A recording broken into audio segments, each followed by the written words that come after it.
Okay, folks, I will call our meeting to order. Thank you all for being here. For starters, we have 3 council members who are joining us remotely, so I will call the roll for them. Jim? Oops.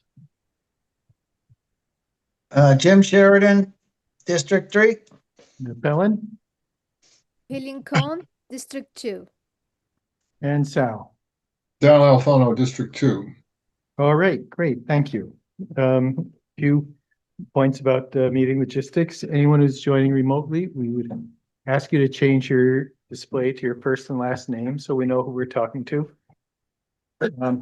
Anyone who is going to address the council, we ask you to start by stating your name and where you live. Ask you to keep your comments or questions to under 3 minutes. If you're speaking about a specific agenda item, please keep your comments germane to that topic. And if you wish to speak, you must be called on by the mayor. Once you're called on, you may make a statement or ask questions.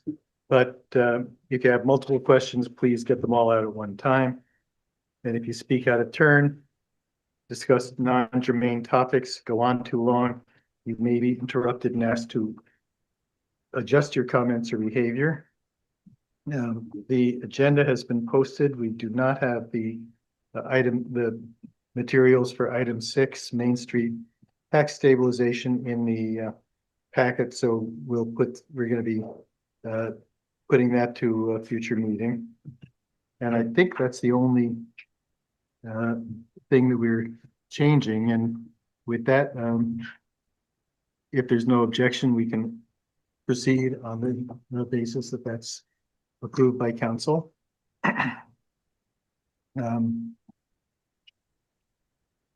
Next, we have general business and appearances. This is an opportunity for any member of the public to address the council on any topic that is not on tonight's agenda. Again, you must be recognized by me in order to proceed, and we ask you to keep your comments limited to 5 minutes. Yes, hi, Alyssa. Yes, please step up, because I know it's a little cramped, but we want to make sure that everybody gets out into Zoom land. Sure, that a couple people are saying they couldn't hear. So okay, thank you. A little bit loud. Alyssa Shurin, 18 Isabel Circle in Montpelier. I'm actually here today as the Housing Committee Chair. I just wanted to give you a very brief update on the work that committee's been doing and put some things on your radar.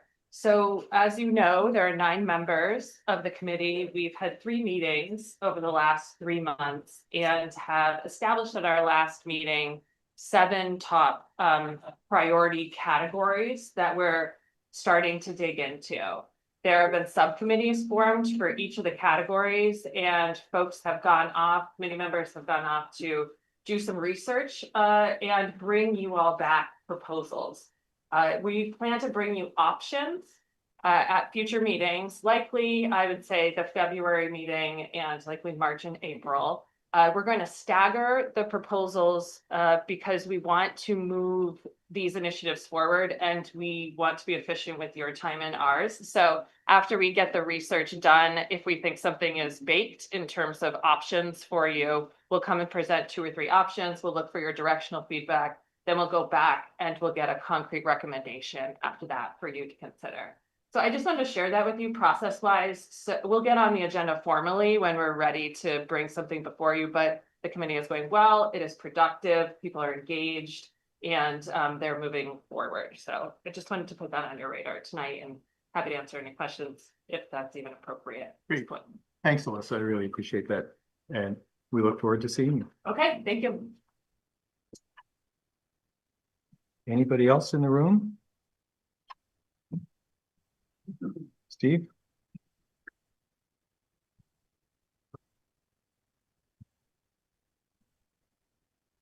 Cheers. Cheers.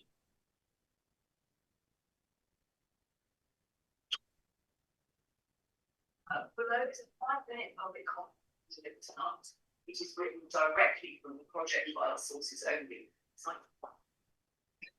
My 5-minute public comment.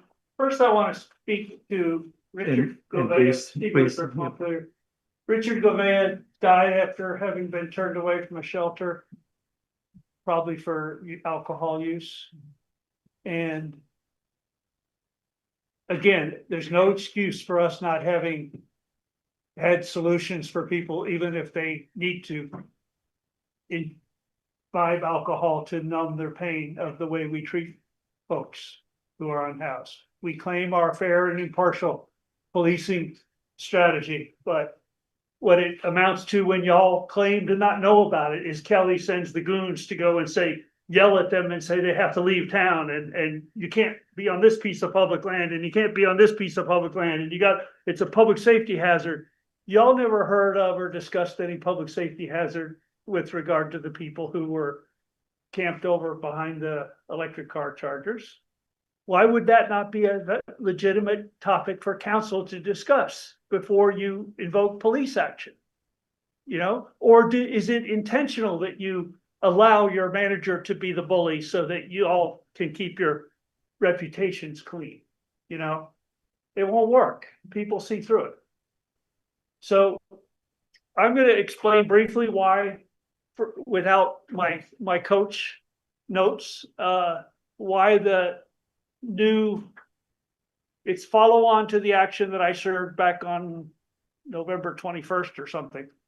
And that service was defective. The judge ruled that handing it to the clerk here and to the mayor I had to have the sheriff do it. So the sheriff did it Thanksgiving weekend. And so the active case. So I'm amending that because the temporary restraining order was denied because I had not pled the environmental claims. I was still learning enough of what's going on. But I would think if y'all feel you're qualified to be on the council, you're obligated to look at our purchasing policy. And you wouldn't have voted that sole source contract with a blatant conflict of interest embedded at the October 8th meeting, because Kelly sat there and said, oh, it's going to be really, consequences if you don't do it tonight. You know, that was bullshit.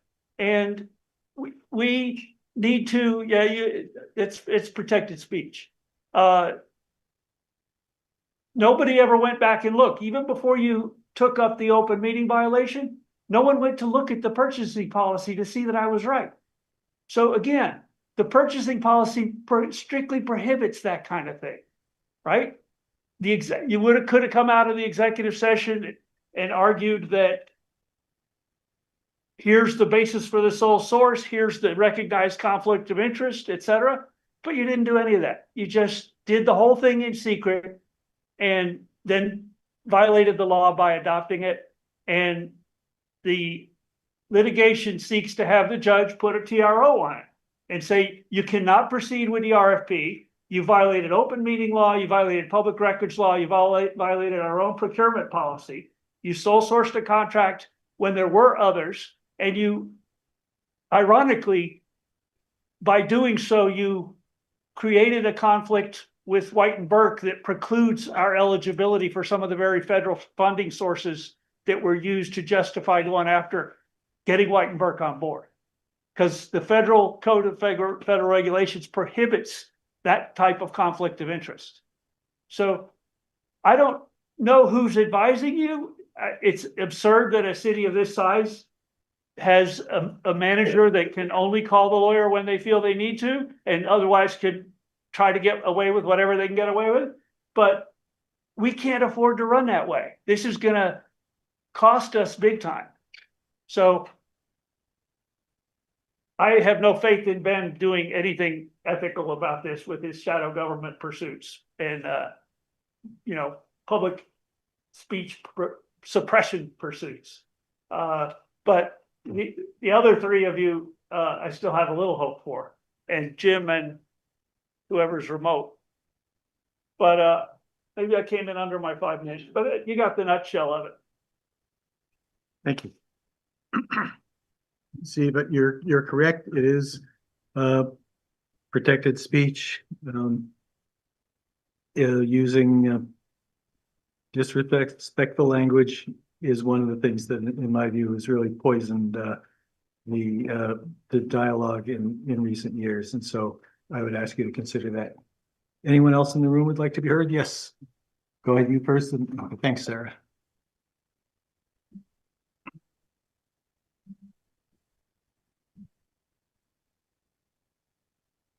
Good evening. My name is Theo Exploration. I live at 201 Apartment B, State Street, here in Montpelier. Just recently returned out of the country from Japan, where I've been gone for 8 years, and have missed the opportunity of social work. I attempted to do things, although my Japanese just wasn't good enough to be as effective as I might be able to be here. Folks, can you hear? Okay. Let's see, is this a little better? I am a quiet person, and I'm not here to judge any of you, what work you've done. I hope that maybe we can work together. Monday, I had the opportunity to feed Richard with some friends. I've seen Richard be kind to people and to give food, someone who didn't have much, but to give food to other people and to take care of other people. He was a good person, had disease, alcoholism, and needed help. And he's a good one. I understand there's a lot of regulations you're all trying to jump through. Doing the same, do this, don't do that. We can support you if you do this, we can't support you if you don't do that. It makes it really difficult to be helpful. I'm not working with FEMA right now. And until Montpelier can find out how to unlock some doors, I have some doors that I'm going to unlock, and I will house as many as I can. Provide a place to be clean and warm, and it's not going to be perfect. It's not going to be pretty. You wouldn't pay $160 a night to be there. But I'll do what I can. And I just ask that you don't shut me down. That we have a lot of open spaces here. We need a way of welcoming people.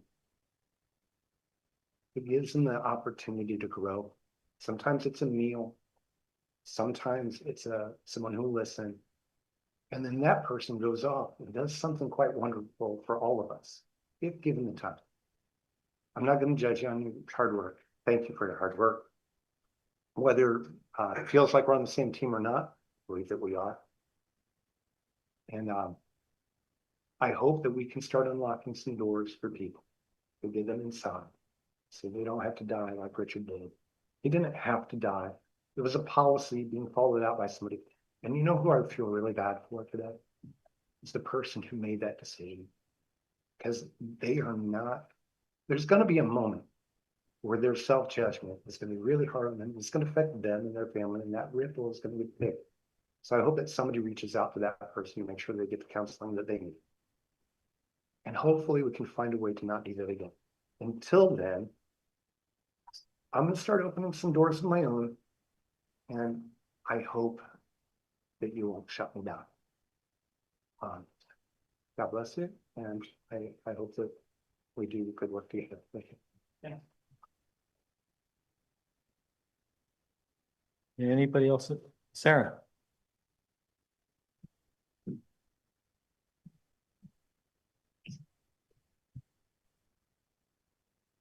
Hi, Sarah LaCroix, the outgoing finance director.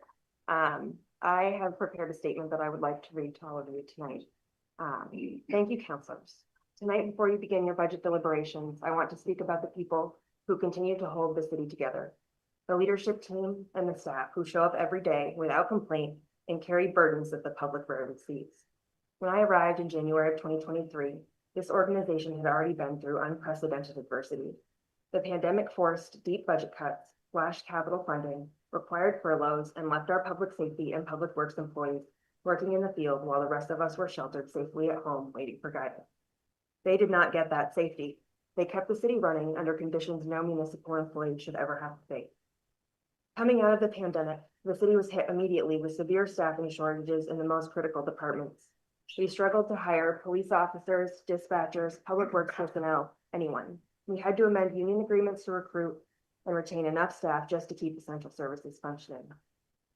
Then immediately upon my arrival, before I had even earned the trust of this team, I had to implement a spending freeze to prevent an emerging deficit.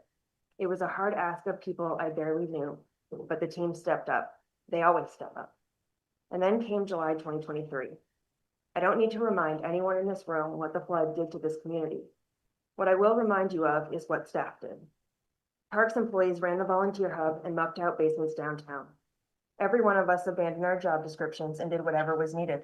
We sifted through debris, provided guidance, supported businesses and residents, and worked through trauma most of us still haven't processed. Former Fire Chief Bob Gowans worked 48 hours straight. Staff waded through mud day after day. None of us asked for recognition, and none of us wanted praise. We simply did the work because the community needed us. And still, what we often heard was, where was the city?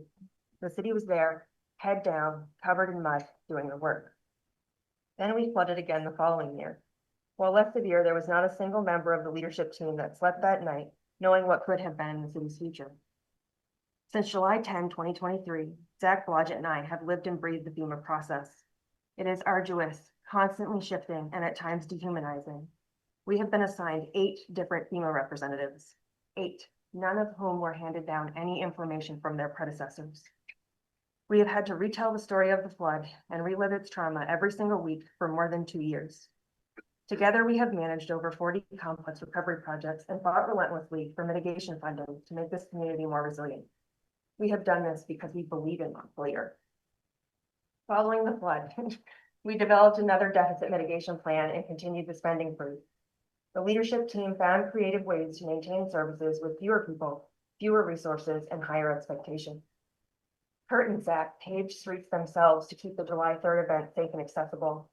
The police chief, deputy chief, and I shoveled out fire hydrants when public works was beyond capacity. The community services team always shows up no matter the job. All departments do. This is what service looks like in Montpelier. And then comes the budget. Each year I have brought you a budget that is honest, transparent, and realistic about what it takes to deliver the level of service that Montpelier demands. Taxes are high, but so are the expectations placed on staff. And every year, department heads have been asked to make cuts to meet arbitrary percentage targets while still delivering everything the community expects, often with limited direction from council. Then 1 year ago today, or not today, but this month, the council began the process of terminating Bill Frazier. That was a decision you had the authority to make, but Bill was our city manager for 30 years. Not once during that process were members of the leadership team asked what we thought, what we experienced, or what could have been done differently. No one asked me what the financial implications would be before that decision was finalized. What we would have said if you had asked, and if Bill hadn't insisted on protecting staff from being pulled into a line of fire, is that Bill was a dedicated and effective leader. He empowered us to run our departments, drive change, and improve the city. He supported us wholeheartedly and course-corrected when needed. He believed in Montpelier. 30 years of service is an achievement few will ever match. He deserved recognition and gratitude, not the way his career ended. And even after that, the leadership team stayed strong. We rallied around Kelly, who stepped forward with grace, resilience, and unwavering commitment. She worked 50-hour weeks as a baseline and accomplished more in 6 months than many do in years.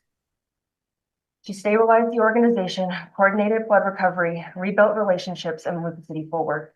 Yet, despite her dedication, she often faced a level of scrutiny and skepticism that did not reflect the quality of her work or the depth of her commitment. She will do great things at the Agency of Education, but she could have done them here in the city that she loves. After everything we've been through, I have spent the past few weeks doing deep soul searching.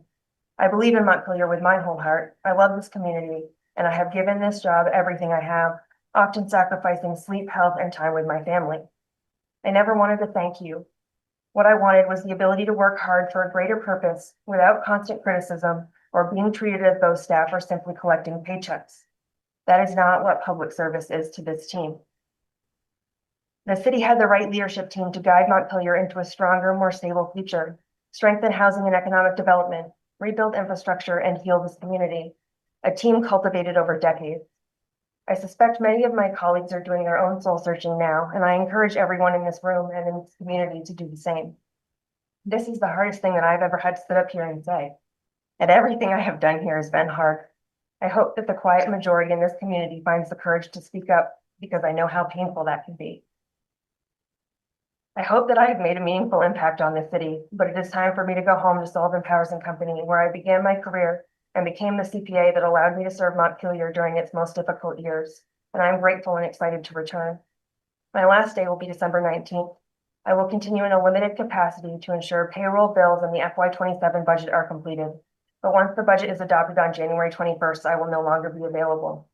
I need rest. I need to put my family first. And I need the space to begin the next chapter of my career healthy and strong. It has been an honor to serve this community.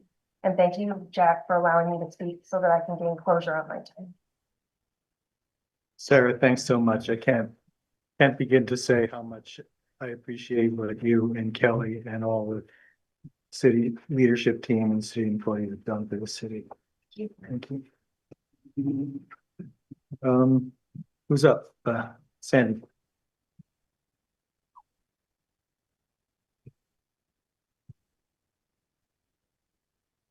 To open by saying the last two speakers made me very proud to be a Montpelier citizen.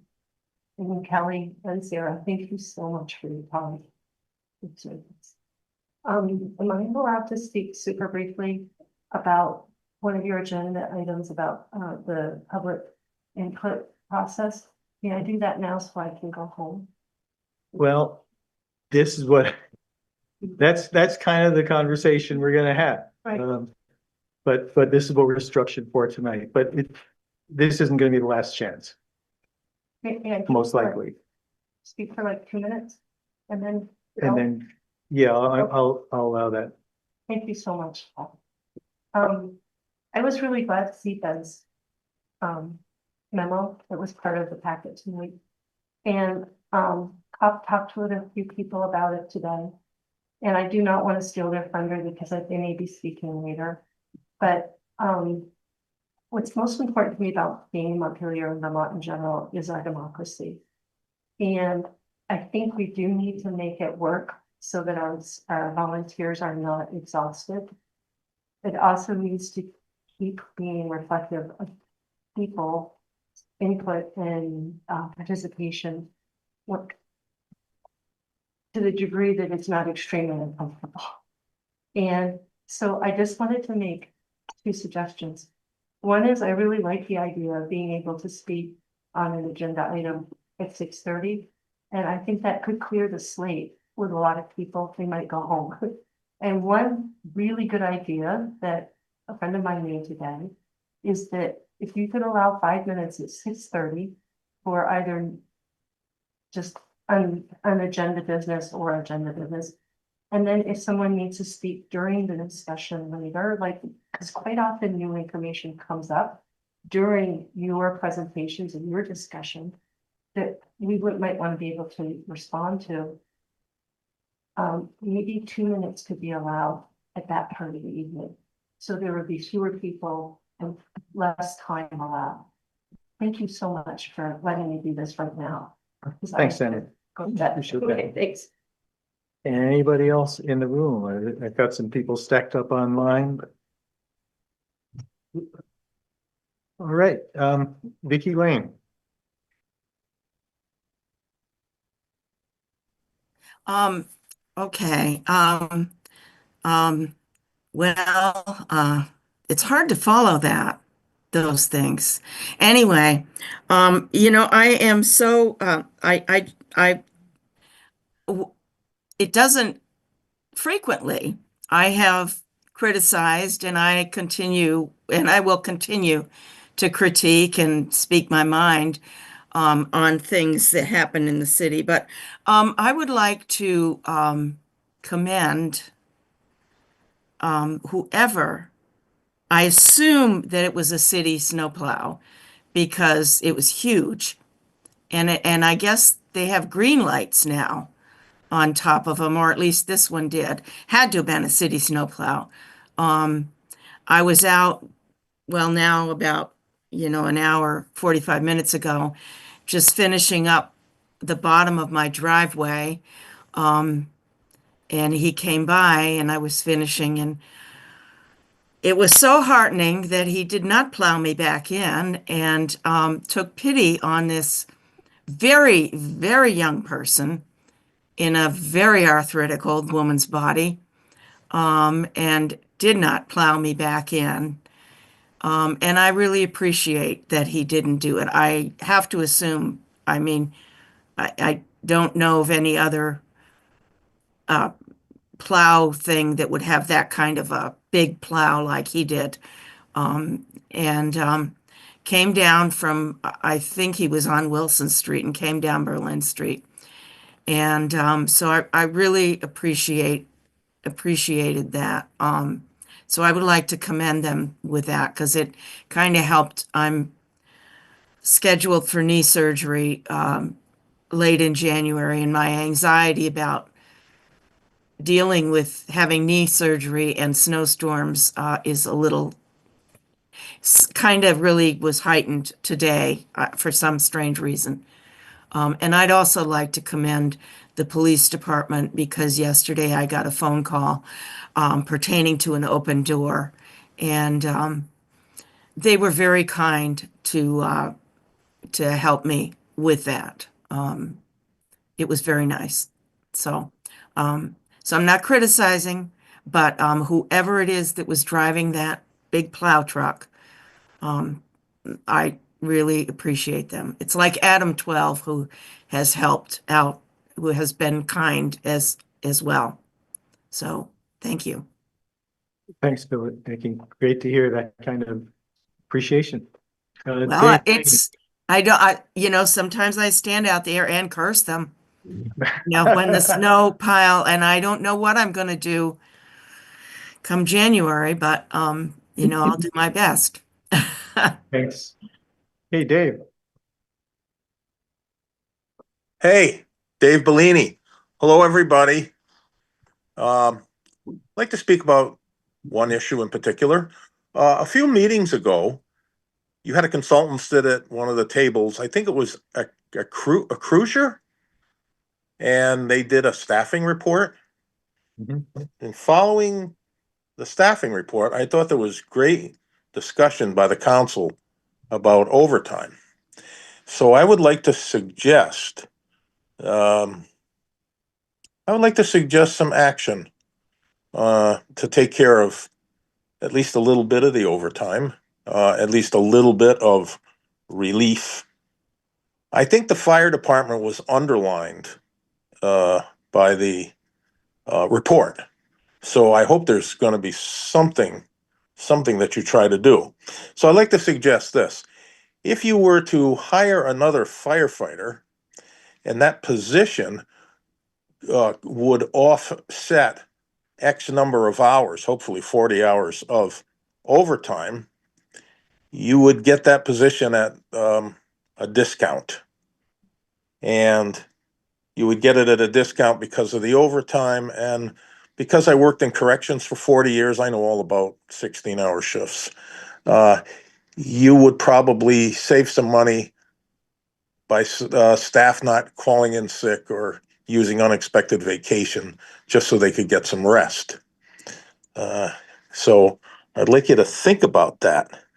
I think it's important. Also, we're in a sort of a unique position where, and I'm sure you guys talk about this stuff. I mean, you're smarter than I am. You've got some vacant positions, and maybe you could combine some of those so that would further save money so that you could at least hire one more firefighter to relieve some of the stress. And if it's not the fire department that's, facing the most overtime and exhaustion, then, by all means, go to that other department, whatever it may be. I just thought the report highlighted that. I mean, we talk, when I worked in corrections, that sometimes you would save money by hiring more staff because you would cut down on turnover and overtime and sick leave. So you might save money. I don't work for the fire department, so I don't have firsthand knowledge, but I thought the report was pretty stark. And you spent $7,000 or $8,000, so I hope it's not just to put it on a shelf. So, all right, I said my piece on that. Number two, I'd like to wish everybody a Merry Christmas or whatever season you celebrate. I'm pretty optimistic about the city. I sense sometimes that there's a pall over Montpelier, and I'm not sure why, because I'm not privy to all the other stuff that goes on that I happily don't know about. But I think the council's bright, and I think you guys can do some good work and go in the right direction. I'm kind of impatient. I want to see houses built at Country Club Road. So anyway, Merry Christmas to you all. And one more thing. Why is Montpelier a great city? I'll tell you why it's a great city. If I may, Mr. Mayor, if you'll indulge me. About 15 years ago, I stopped cutting my grass on my less than quarter of an acre.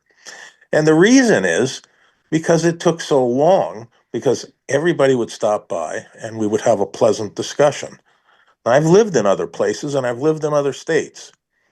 And this is a unique, Montpelier is unique in that way. My neighbors are fantastic, and I bet yours are too. So what makes Montpelier special? It's the people that live here.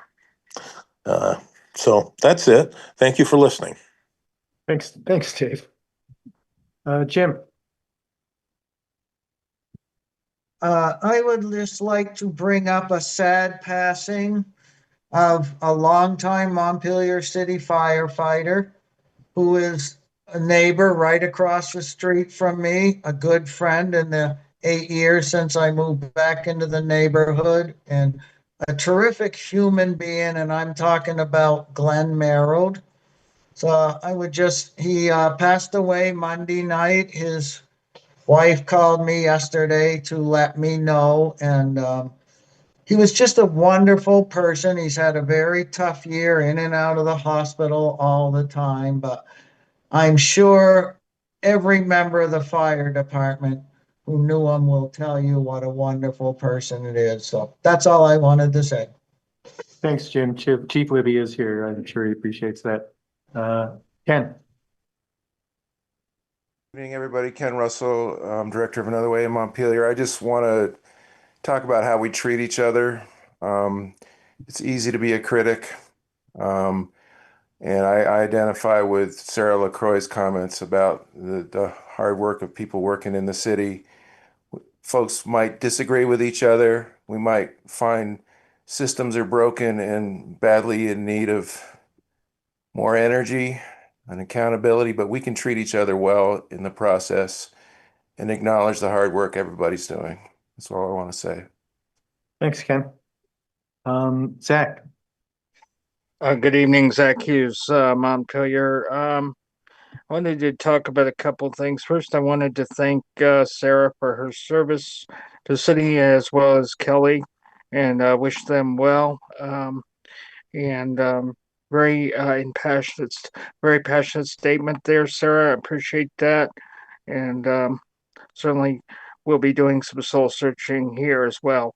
I also wanted to say, as far as getting things done, um I I was quite frustrated when I flew back into Boston and I found out that we had a weakness in our system in Montpelier on Thursday. I'm sorry. Um, well, yeah, Thursday morning. There was going to be a cold night on Thursday, and we're still trying to work out getting the church situation up. And all I heard was we're going to have a meeting about that with council on Friday. And I was afraid someone's going to die out there. And someone did die, but in Barry, Richard Govia, and he was such a cool guy. What I thought would happen when I got a call about Richard was that there was going to be finger pointing because this caller tends to demand things get done. And that's not what happened. We all started to come together to try to make changes that we could control at the local level to try to prevent this from happening again. And I hope that we can continue to do so in that spirit, and we can use this situation and strive to make the system better for everyone, because we have a little system that we can use. Thank you very much. Bye-bye. Thanks, Zach. Thanks. Deborah. Good evening. Deborah Messing, Montpelier. I just want to make a short comment supporting the idea that Sandy was talking about. And it's come to my attention that the council is going to discuss limiting public input to the first part of the council meeting and not allowing it later on. And it seems to me that, especially in this time when people are expressing concern about transparency and not feeling included in conversations, that this would be a time to encourage more public input. Also, this coming meeting would be an example of what I think is the problem with limiting comments to the beginning of the meeting, because I can imagine that when this agenda item is being discussed, I'm going to learn things about the issue that might change my opinion and would perhaps want to comment on that. So I hope that you take this into consideration when you're discussing that. Thank you. Thanks, Deborah. I don't see anyone else online with their hands up. Is anyone in the room who has reconsidered not speaking? All right, we can move along to the consent agenda. The chair would entertain a motion to approve the consent agenda. I move we approve the consent agenda. Is there a second? I'll second. Any discussion? All those in favor signify by saying aye. Aye. Any opposed? Okay, next up, we have discussion of homelessness and the emergency shelter. And is that starting with you, Kelly? Sure. Okay, we'll start with Kelly. I'm certainly anticipating public comment, but want to remind people that we had a lot of public comment on Friday at our special meeting. I don't want to cut anyone off, but I think it's useful to focus pretty much on, as much as anything else, on the logistics. I don't think there's anyone on this side of the table who questions the need. But how to make it work. But Kelly? Sure. Thank you for the request. And so there's a request in the packet for an emergency shelter and that a city building be authorized for use. And so I think, we at the staff level have taken that very seriously and have looked at the suggested locations and have some alternatives to propose. But before I get into that, I just do want to note and caution that, we do have concerns about the emergency shelter in city buildings. We did check with the insurance, and so we are able to provide that service within our buildings, within our existing coverage. So I just want to note that. We did also check with a sister community to see what they do. And they do not have shelters within their city buildings. They actually did have a shelter over at the BOR, and they have subsequently not offered that again because they did have some adverse experiences. And so I'm just bringing that all up so that then we enter into this conversation with eyes wide open. It's not to say that we're not going to consider all options. It's just to be really cautious about, what we are considering and what, the thoughts are. And so with that, I'd like to kind of get into the locations themselves and also just to clarify a piece about the senior center and the Red Cross designation. So when that agreement was put in place, that's specific to a state of emergency and also to serve sort of the larger shelter network. We didn't have a Red Cross shelter here in Montpelier after the flood. And so we worked to get that designation in place, and that's a specific designation for that purpose. And it would be Red Cross that would staff that shelter. And so we have that availability, but not necessarily for a circumstance such as this. And so it's just a little nuanced. And so I just want to highlight that too, just for clarification. So we do have that Red Cross designation. I wouldn't really classify this emergency overflow as sort of qualifying. However, that being said, this is an opportunity for council to decide what you would like to do. So getting into sort of the locations. So it's been suggested that we could potentially have a shelter at the rec center, here in the senior center, or over at City Hall. And so the staff did weigh those options, knowing that there is real interest to have an emergency shelter within a city building. And so we definitely heard that. We heard the testimony from last Friday's meeting. And so that did give us a little bit of time to really consider the options. So starting with the rec building first, that is not sprinkled or ADA accessible. And so given the conditions with some of the church buildings, it's sort of a similar kind of situation. And so I would not recommend that building for shelter use at this time. The second one that was offered was the corridor of City Hall. The plus with that building is that, the hallway itself could potentially be used. There is surveillance there. I will say, though, with the pickup drop-off from last season with Good Samaritan Haven, we did experience some really rough circumstances with behavior. And so I'm really concerned about staff in that location. That being said, we do have space downstairs. There's an exterior door that leads to the teen center, and that could be retrofitted to potentially serve this purpose in the short term. And so I want to note that, because that's a potential option that we have had the fire chief and our facilities director take a look at to see if that's viable. And we think that it is. There are restrooms that could be connected there for this use. I will say that there is unease with staff in the building, just because of past experiences. And so we would really need to work to make sure that there were really good conditions and to make sure that, we could keep them safe. That would be a really important piece. The other thing with that location, or with any location for that matter, would just be the cleanup. We would need to ensure that, the restrooms are cleaned on a daily basis, and that would not fall to staff to do. So we would need to talk conditions in that way. The other location that we had talked about briefly, and is available really anytime, is the police station. If somebody's in need of, getting warm, that's always a place people can go. It's open 24 hours a day.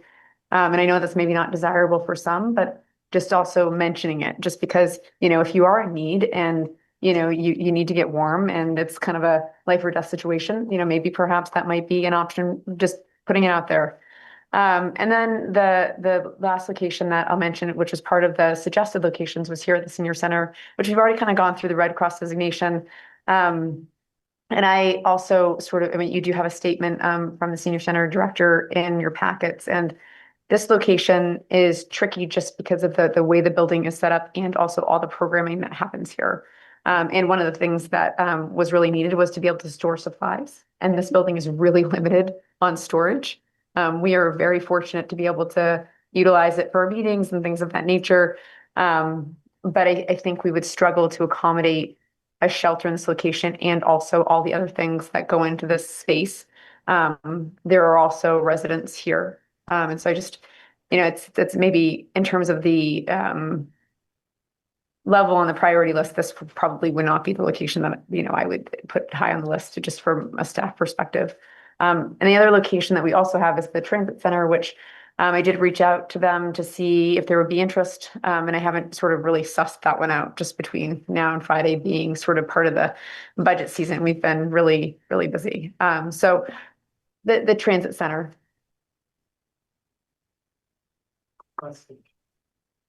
So just options. So I just wanted to kind of, put those out there for discussion purposes, and just, we're at the step of, we want to have the conversation and we'd like to figure out how you'd like us to proceed. And we'll take it from there.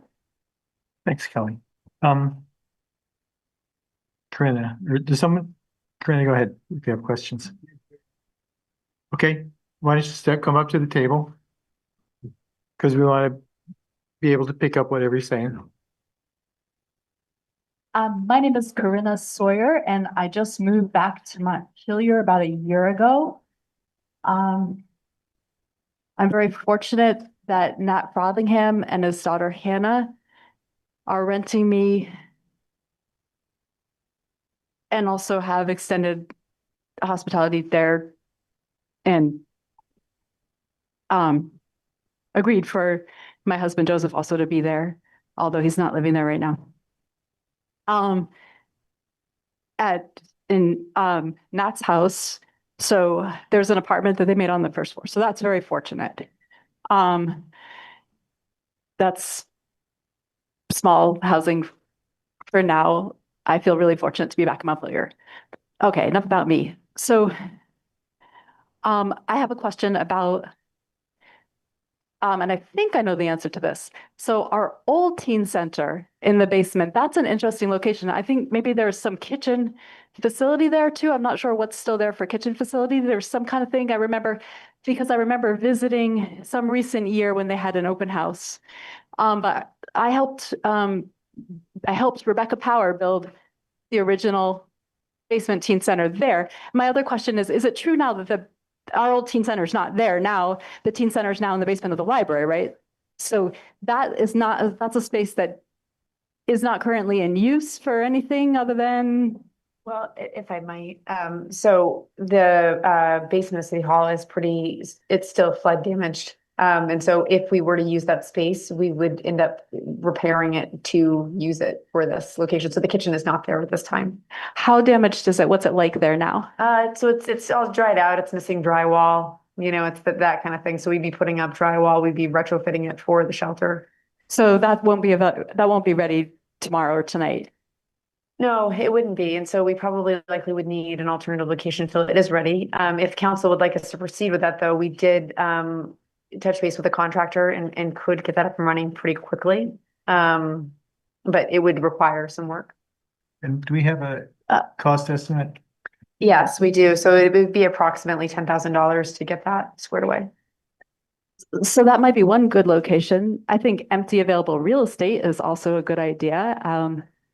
I think people could find a way to make money available funds, like people could move into empty houses and then figure out the financing subsequently would be a way to get people out of the cold and have them not freezing or being awfully cold and dirty and not having showers. But also the transit center does have some space. And also the churches. I'm not sure the numbers of people we're talking about, but I think at this point, we kind of have an ethical obligation just to not keep the doors locked and have signs up. I know it can lead to people loving moving into buildings because they're great. I mean, I personally love being at community table and places like that. But I think we need to get our people inside. I can't take anybody into the Frothingham's house though. Anyway, so I think somebody should talk about the numbers, and I think maybe we need multiple locations. Thanks, Corinne. Chris.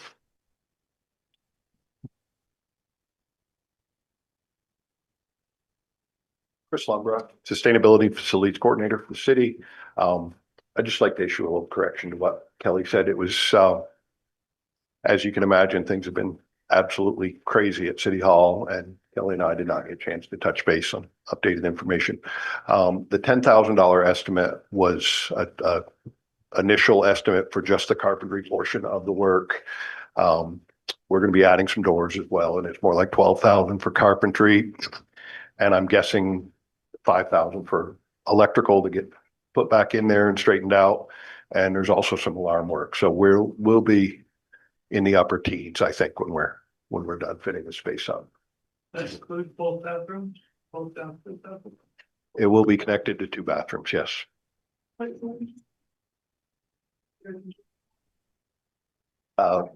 The cost would be in the upper teens, upper teen thousands.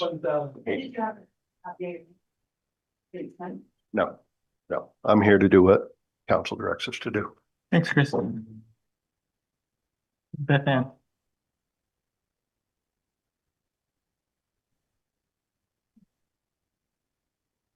I'm Beth Ann Mayer. I'm deacon at Christ Episcopal Church on State Street. And we we really appreciate your taking this so seriously and moving forward with it. We desperately need space. We aren't picky about what space it is. We think really you have the best information to, your programs and your spaces. We need 15 beds, just so that's clearly out there. We need it to be able to be at least given a waiver by the district fire marshal. In the churches, we have been able to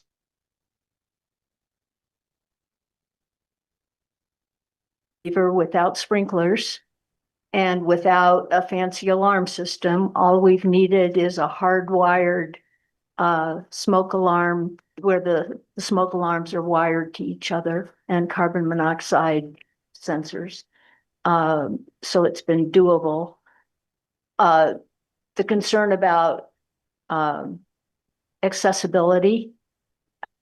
If we were to use the rec center, we do have the ability to accommodate someone with a mobility challenge. We have funds to buy them a hotel room for the night. So that wouldn't necessarily be, we wouldn't take somebody into that shelter if they couldn't get in and out of it safely.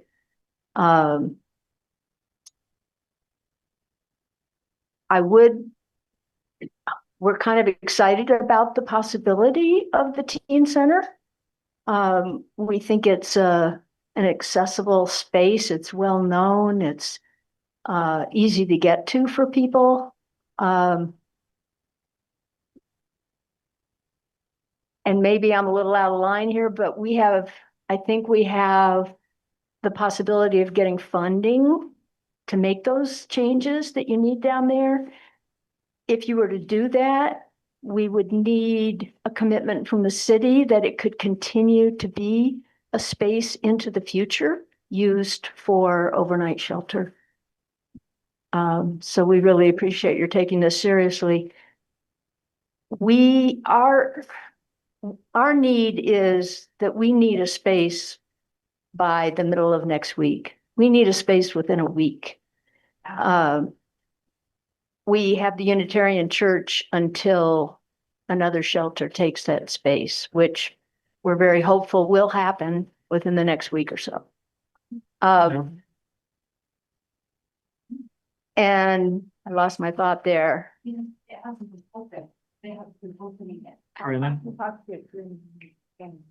Corinna, someone else has the floor. Corinna, you've had your opportunity. Someone else has the floor. So what we would love to see happen is if we could have a temporary space in some other space beside the teen center while the teen center is getting retrofitted. Because who knows what you're going to find once you start looking in the walls. It might be 2 weeks, it might be 2 months, but we would like to get a commitment from the city council to have a space that we could move into within a week. I tell you, there's no walls to look inside of. It's I've been there. It's pretty wide open. Before you sit down, to be clear on something, we're talking about like 8 p.m. to 8 a.m., right? I think that was although we have the flexibility of delaying entry, say to 9 p.m. by standing up a warming shelter in a church and requiring registration there before moving into the nighttime space. Okay, but 8 p.m. then doesn't interfere with the city workers in the building. That's what I'm thinking. Okay, thanks so much. Yeah, Jared. this is making it hard for you to hear. Okay. Am I bothering you? No, not at all. Thank you, Mayor. Thank you, councilors. My name is Jared Duval. Live on Elm Street. I am a member alongside Reverend Beth Ann Mayer, Reverend Jay Voorhees, Nancy Reed, and Ellen Doyle of the board of the Montpelier Emergency Cold Weather Shelter. I just want to provide a little bit of background on our operations. For at least the last 2 winters, we've provided emergency cold weather shelter located at the Unitarian Church of Montpelier. Couple of winters ago, that was 12 nights where the overnight low with wind chill was below 10 degrees. Last winter, it was 45 nights. And we have had an incredible team of 60 volunteers who over those winters have been provided with training, access to videos and training on de-escalation. We've been very lucky to have health professionals, social service workers among the ranks of volunteers. And so I share some of that, and we developed a policy manual. We formed the nonprofit for the purpose of being able to continue operating, applied for and received state funding to run the emergency winter shelter in Montpelier. And I share some of this because there were some, in the conversation at last council meeting, the idea came up that, oh, if Montpelier was going to have a emergency winter shelter, would it have to be city staffed, knowing the capacity constraints on staff? And so I want to make clear, I believe I speak for my fellow volunteers and board members, and I would say I'm not just a board member, but somebody who's volunteered and served 19 shifts over the last 2 winters at the shelter. So I'm also, familiar with our operations as a volunteer serving shifts at different times throughout the night. And so our request is not the city stand up and manage an emergency shelter program. It is simply for access to a public space so that a proven, experienced group of volunteers with a nonprofit board with state funding that has been identified to provide this service for free can be allowed to do so, because the space that was previously available to us is no longer available. So thank you for that consideration. I hope we can identify both an immediate space by next week, by the time at which we expect the Unitarian Church will no longer be available to us, because they will likely be hosting the nightly shelter that had previously been at the country club. And I am hopeful that longer term, we can have a more regular as needed site in the Teton Center. But again, knowing that that may not be, we don't know exactly how long that will take. Identifying an immediate short-term option, I think, is also very important. Thank you for your time and attention to this. Thanks, Sharon. Corinna, why don't you have a conversation out in the hall or something? Is there somebody else in the room who would like to be? Yeah, is there somebody else in the room who'd like to be recognized at this point? Okay, Ron, step up. What we're being told is that after a week from now or so, the Unitarian Church is not going to be available for this purpose. Okay, that's. Every night during the guidelines for that. Meaning that it was. Hey, folks, Corinna, we're trying to proceed with the meeting. So no, just I'm trying to have a structured, organized presentation. Ron. Okay, I was wondering, first of all, how long do you think it will take until you have something definitive? And I'm going to ask you to start by. Do you estimate it? Wait, I'm going to starting. I'm sorry. Please tell everybody who you are. Oh, I'm sorry, Ron Merkin. Yeah. Thank you. All right, you're up. No, I was wondering, first of all, how long do you think it might take until you have a certain place or places available? Do you have you estimated it? So I think what I would just say is that, we have been working to identify locations, and we'll do our best to have it available as soon as possible. But I do not have a timeline for you tonight. I think one thing that people should be aware of, and I don't know if anybody who's really discussing it, but I think it's important. Some years ago, there was a man who was sleeping downstairs here in the senior center.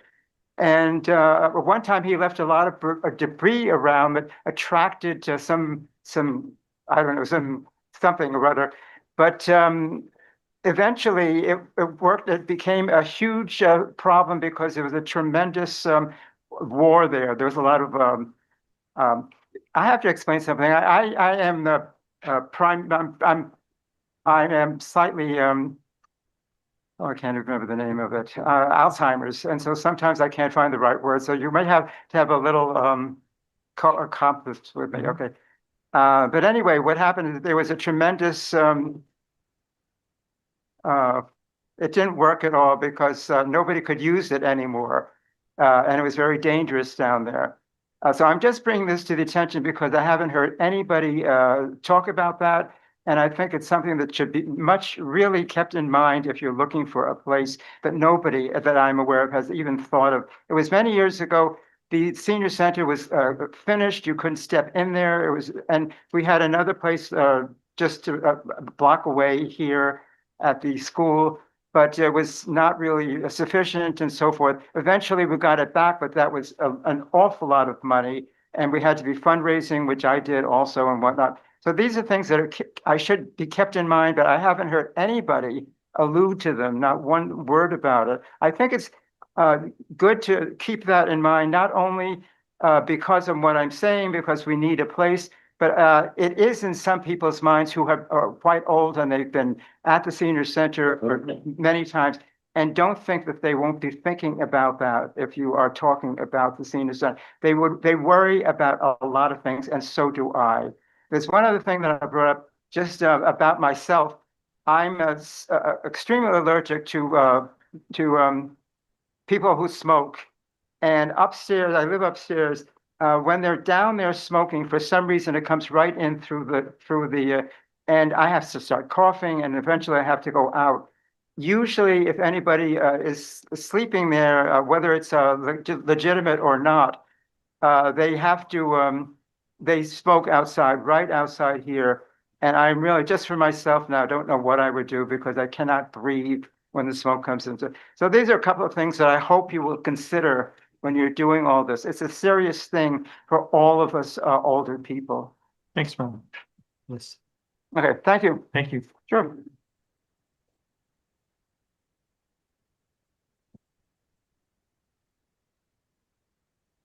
Hi, my name is Jay Voorhees. I'm the pastor of the Trinity United Methodist Church and also a member of the board of the Montpelier Emergency Weather Shelter. I want to clear up something because I think you are having some questions that I want to identify. As you remember, last year we functioned with a full-time nightly shelter that was run at the Elks Club, operated by Good Samaritan. And then we also had, when that became full and it got below 10 degrees, we opened up what I would call a pop-up shelter. That's what we're talking about today. There is an effort to try to stand up a nightly shelter. We're trying to get funding for that. If that happens, that's what will happen at the Unitarian Church. And so what we're looking for is space for the pop-up shelter. We're not talking about something that's going to be every night, depending on how the weather goes. But the goal is to have something when it gets so cold that that people really are at risk of death. And so the reason we haven't been open is because we're not the nightly shelter. We're the pop-up shelter that opens at 10 degrees below. There's work trying to make a nightly shelter happen, and we desperately need one. We've lost housing for 20 people, 15 to 20 people with the closing of the Elks Club. And we really haven't at this point come up with a solution unless this other program comes forward. The reality is we need a space. The churches in past years have taken that on and done that really well. But like all of us, we're still reeling from the floods. And so our spaces are not suitable for that purpose at this point. If I could open it up tomorrow, I would, but I'm going to have to spend $1 million to fix my basement. So I can't do that right now, or else I would. So I just wanted to be clear that what we're talking about is this pop-up shelter, 10 degrees below. We will be open tomorrow night. because it's going to be below that threshold. At the Unitarian Church. We will, the Unitarian, if the funding comes through for the nightly shelter, it will be located in the Unitarian Church. And what we're asking for is space for the pop-up shelter. That funding, well, you can talk to the state then. So I'm please. looking through this. We can talk Let after. the speakers speak, yeah. Yeah. Dave, But- one question that has come up a couple of times.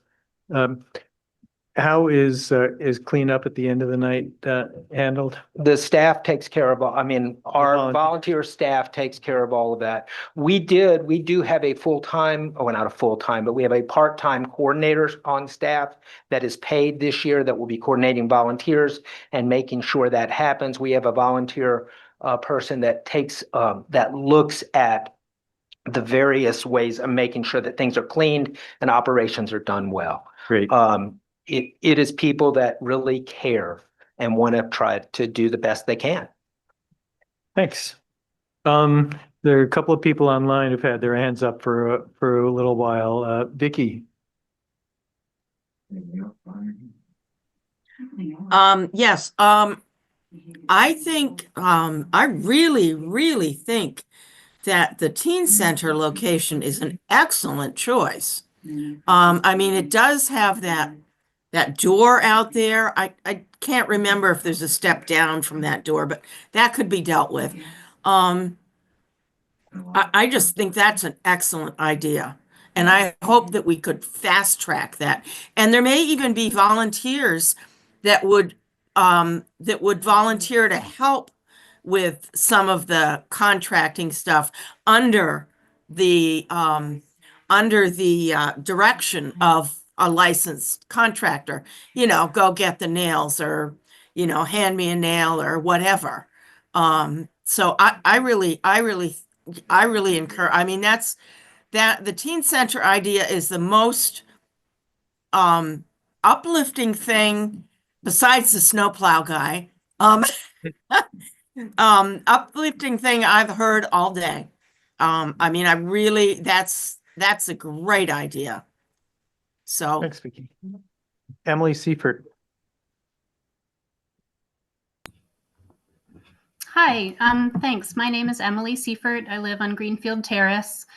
I am the office and rental manager at the Unitarian Excuse me a Church of moment, Montpelier. Emily. Folks, please. Okay, go ahead, Emily. Sorry.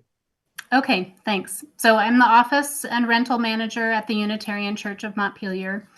And I am here to say that I strongly urge the council to open up a city building for the pop-up emergency cold weather shelter. I have experience now with this amazing group of volunteers working in our space to keep people from freezing to death. And it is a dedicated, responsive, and responsible group of volunteers who make this happen. We have continued to be able to use our space during the day at the church, to rent it out in the evening, up to a certain point when we need to be available, have the shelter be opening. And I've been incredibly impressed with Andrea, the coordinator for the cold weather shelter, with her communication and clarity. And there have certainly been some challenging moments, but nothing that we can't work through. So I want to really encourage you to be open-minded and to consider it our moral responsibility to provide a space for people when the weather is this cold. Thank you. Thanks, Emily. Folks, yes.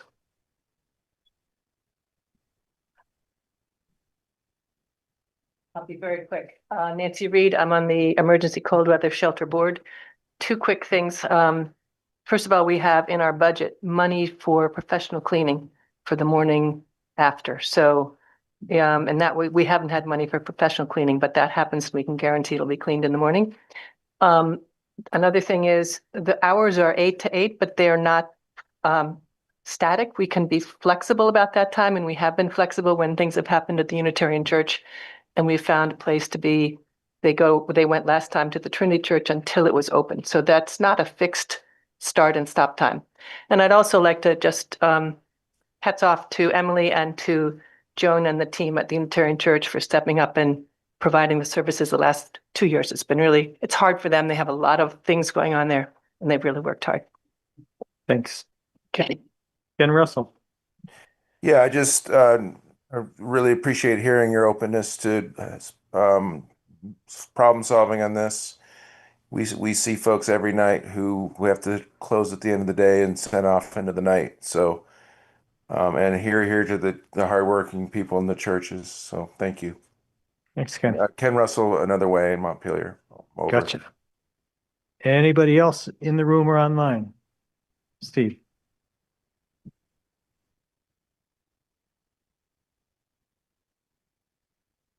It's a little movement. It's good to see a little movement, even if it's 4 or 5 years too late. What is an illegitimate sleeper? That's, somebody said that this person was sleeping, they needed a place to sleep, and they were illegitimate. And the question, and I read Amy's memo in your book, is about the people feeling safe, or the vulnerable people in the senior center. Well, what about whose vulnerability is more to be weighed here? Is the vulnerability of the people who are living outside, risking their life every day, holding on to a little bit of hope? Is that trump, somebody's vulnerability that, oh, I don't like having to smell that person, or I don't want to ask them their name or fear their smoke, These are public buildings, and we have an emergency here. We've had an emergency for years, and this is classic of how Montpelier plans. This is just so we need shelter for folks, not only on the 10-degree and lower nights. It's not okay to leave humans outside at 30 degrees or 20 degrees, and yet we've done nothing to put a plan together. This plan doesn't even appear to include day space. I know that last year the state started conditioning the money on having a place for people to be during the day. So I've been recommending since we own the transit center, that we take over that lease and leave Green Mountain or the Green Mountain Transit successor to only be the glass cage and their break room. But the city resume ownership and management of the lobby. That would free the city up to engage with Montpelier Live and the state towards eventually a visitor center there. But in the meantime, people could sleep there at night. There's plumbing right under one of the empty corners in the bathroom where a shower could be put in. But I thought the reason that the basement of City Hall was off limits was because it would interfere with our FEMA flood stream. Maybe the FEMA funding stream is resolved sufficiently enough to where now that space can be reoccupied. But if so, it's going to need more than 2 bathrooms, and it shouldn't just be the pop-up. It could potentially be a year-round space. Keep in mind, head-to-toe cots is not dignified. People who are living outside, smoking, drinking, whatever it takes to get through the day, cannot be compressed that close. We need a plan that provides dignity, privacy, hygiene, and supportive services to get started on the climb back out of that situation. Thanks, Steve. Council members, I'm not seeing Corinna. I know we try to manage the debate, and I'm not going to get into having people speak more than once. Council members, do we have any thoughts? Harry. So I want to thank Kelly for being creative and resourceful and thinking about how we might be able to make this work. And what I came away from our last meetings about this with was a sense that we have to find a way to say yes to this request, however we do it, and that the city has a lot of considerations. And I think that the materials that the folks have provided in the packet tonight have addressed the vast majority of those concerns. And also, I know the staff has thought about how you can address them on your end, which I really appreciate. So I love the idea of being able to use the basement of City Hall. I don't love the idea of having to spend a ton of money on it, but if that's what we have to do, then that's what we have to do. So I'm okay with that.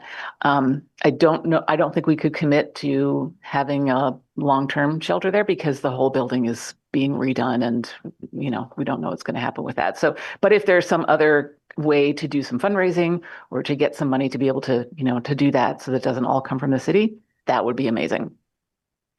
The question is how long it's going to take for that to be up. And I think we need to be able to say yes to this request that something be up within the next week, even if it's not, the retrofitted downstairs. So if we could commit to, to doing that work in the basement, and then whenever it's ready, it's ready. And in the meantime, use one of these other places that's been suggested, recognizing it's not ideal, it's not great, it's not good for anybody. Really, it's not ideal for anybody. But if we could do that, then at least we could have a place where people would not have to be outside in insanely cold weather. And so that might be the main hallway of City Hall, which is a really weird space for something like this, but it's there. Maybe it could work. And the rec center, if the fire marshal approves it and there's really a way to address the ADA accessibility, if there are programming adjustments that need to be made at the rec center, or if we decided to do it here at the senior center, if we had to make programming adjustments, I think that would be completely appropriate and would be not a difficult trade-off, I would think, just depending on what it is. So that's what I'd really like us to be able to do tonight, is to say, yeah, we're saying yes, we're gonna do it, whether it's the downstairs of the City Hall or whether it's some other place, and that we can get something up within the next week. Thanks, Carrie. Sal and then Jim.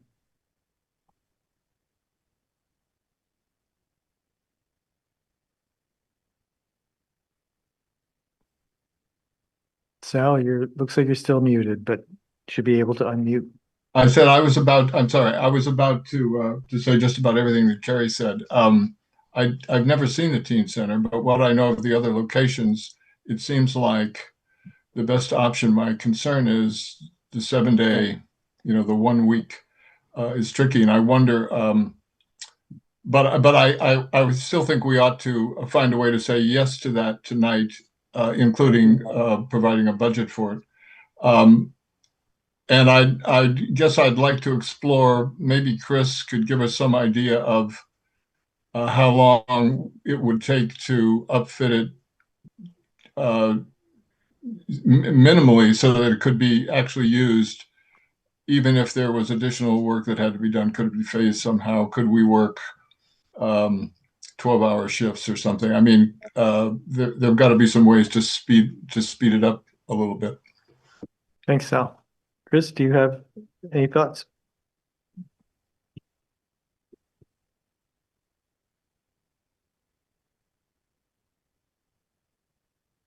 So from my initial conversations with contractors, I am Chris Lumbra. I'm the sustainability still Chris Lumbra, coordinator for the city of Montpelier. Initial conversations with contractors, I've got people who are ready to move really quickly on this. Kind of the wild card's going to be the electrician. They're just electricals hanging all over the place out of the walls down there. But I will really get a chance to speak to him tomorrow and walk through the space and find out what that portion of it will take. Having it open in a week is going to be a stretch, but it won't be much more than that. I would suggest that if, for a few days next week, we reach the temperature threshold, the police station is the option, right? It's open, it's ready. And just to kind of quiet the chatter a little bit, the rec center is just so far from being compliant with fire and life safety codes that it's not a feasible option. It is not.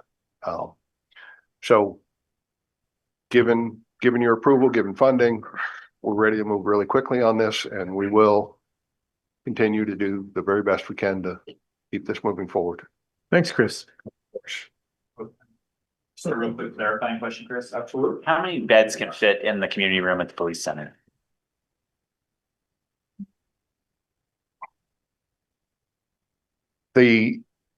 So it's interesting you asked that question. I spoke at length with the regional manager of the Division of Fire Safety this morning. And it's an area statewide that really needs clarification. National standards for emergency shelters where people are occupying less than 24 hours are 20 to 40 square feet per person, which it's not a lot of space. The only number that the Division of Fire Safety has to use for occupancy loads is 100 square feet per person, which is what is written hard and fast in the codes that they enforce, which do not address emergency shelters. So I didn't have time today. I would really like to, and I briefly spoke with Rick DeAngelis about this. I'd like to kind of speak with the Agency of Human Services and try and get them to really give clear direction on this. And I know that would be helpful for Division of Fire Safety and statewide stuff. And I think a little off topic for us specifically, but if that number could be brought in line with national standards, I think that would allow existing shelters to house a lot more people. So thanks, Chris. Jim. Just to let you know, I've actually been working on this since Wednesday afternoon after the meeting that I had with the homeless committee that I chaired. I've talked a lot with Andrea Stander. I've talked a lot with Adrian over that time. I've slept very little, and I've tried a number of places in the community where there's room, and insurance just seems to keep getting in the way. And so I'm gonna move that we do something at the transit center, because I don't see anybody here that's saying no. I mean, we've heard about the senior center, we've heard about the rec center, we've heard about City Hall. So I'm gonna make a motion that we talk about using the transit center. Is there a second? You don't have site control of that building. You at least get tired. Okay, I don't see a second, so the motion fails for lack of a second. I don't know who was first. I'm sure. Adrian, why don't you go first, because So I was thinking about the transit center, and in my notes, I think there was, Kelly, you talked to them, but it was just a short amount of time. We didn't get any details, but is there an opportunity? Like, I don't know that much about the transit center in terms of spacing. I've been in the front area, but what does it look like? Yeah, I mean, so there is open space at the transit center, but we have actually not entered into conversations with Green Mountain Transit. So I do have an email out to them. I don't have an email back. We have used it for warming space, not overnight in the past. So, I mean, we certainly could run that down, but time is limited, and so I just want to be mindful of that. So it could be an option, but I also don't know that we would be in a spot tonight to say, this is where it is, like we'd have to have a conversation, I think, with the GMT to make that happen. So that's where we're at with that. Karen.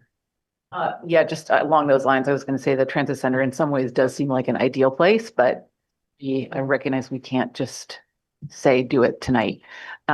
Also, I think that the last time we talked about this, I think we clarified that the staff doesn't necessarily need the council to direct you to make this happen, or, we can express our opinion about what we want.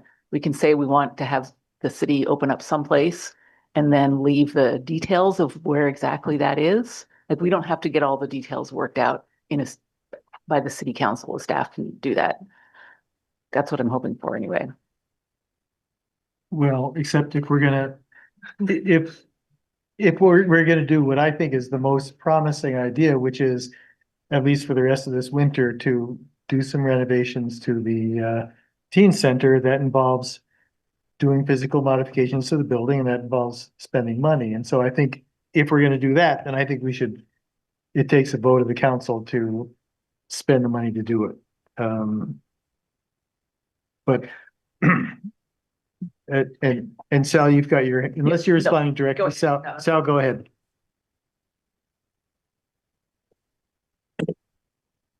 Still muted. I'm muted. There we go. I wanted to move that we authorize to spend up to $20,000 to upfit the former teen center. And then dedicate that. And dedicate that to the temporary cold weather shelter. Is there a second? Second. Folks, any more discussion about that? I'm not going to call on members of the public at this point, because we've moved to council discussion. So if we do that, I think it's time bound, right? So we said a week, maybe 2 weeks in the perfect world, but maybe there's a second motion. I'm just thinking about this in terms of what do we do between now and 10 to 14 days. So I just want to think about that. So if we do this, maybe we talk about a second motion for an interim space. Or that might be where we get into Carrie's point that if the council is sending the manager and the leadership a strong message that we want some other space to be made available, I think we can leave it to the judgment of the manager to figure out how to make that work. Ben. I have to say, I have concerns about the police station, just in terms of people's comfort level going there. And I appreciate, Chris, your answer around the space configurations. We've been in that community room. Like, I've heard a need for 15 beds. I don't see the 15 beds considering them. I really do want to defer to the staff to find that interim solution. Having said that, I would really and I don't want to get into the weeds like this, but I really think the rec center is the way to go. I know the fire safety is an issue, but it's at the Unitarian Church too. And they found a way to mitigate that through having people stay up all night. I think we're talking about an interim solution, hopefully a couple weeks, not more than that. And I think frankly would be the place that would be people would most likely use in a dangerous situation, and would be the one that would be the least disruptive to other city services. So do you want to make that motion after we get done with this motion? Sure. Okay. So let's get to this motion first. Council members, is there any more discussion on the motion Sal's motion to appropriate $20,000? Sorry, I do have a question about that. Okay. I think we need to clarify. I mean, if we're going to spend $20,000 of city money to create a temporary, overflow shelter, I just want to, are we deciding the long-term use of that space right now? We're talking about this year. This year, yeah. Okay. Because we don't know what we're going to do. Right. Okay. I just thank you for clarity. Okay. Carrie? Yeah, and I want to say that the wording of the motion is to authorize this expenditure. And if for some reason the transit center comes through tomorrow and they say, great, let's come on in here, and we don't need to do that, then we're not obligating ourselves to that. I think that's right. Is that right? Okay, great. Adrian? I would also, not part of the motion, but just think of, Chris, you have so many connections in this town. Is there like an opportunity to work with like Habitat Humanity or work with a local contractor to kind of expedite this or get it under $20,000? I don't know. Or is that like the best of the best? Because this is what you do.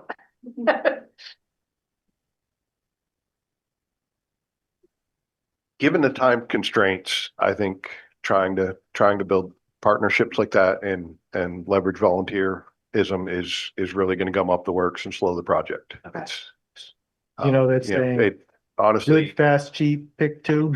I just wanted to ask, that's all, so thank you. Sal. It's just that the motion was up to $20,000, just to be clear. Yep. Yeah. Rick, you haven't spoken yet. Well, just a point of information about the money. I know that's important to everybody. Rick DeAngelis, and I'm one of the staff members on the program that is funding this effort. And I think it's worth exploring the state contributing to the cost of that. We would like it if there was a affirmative statement about continuing to use it for that purpose, but we're still willing to consider it. Great, thanks. Folks, are we ready to vote? Ben? I just need to clarify that, need to disclose that my mom is on the board of this organization making this request. I don't believe that constitutes a conflict, but I just want to be clear.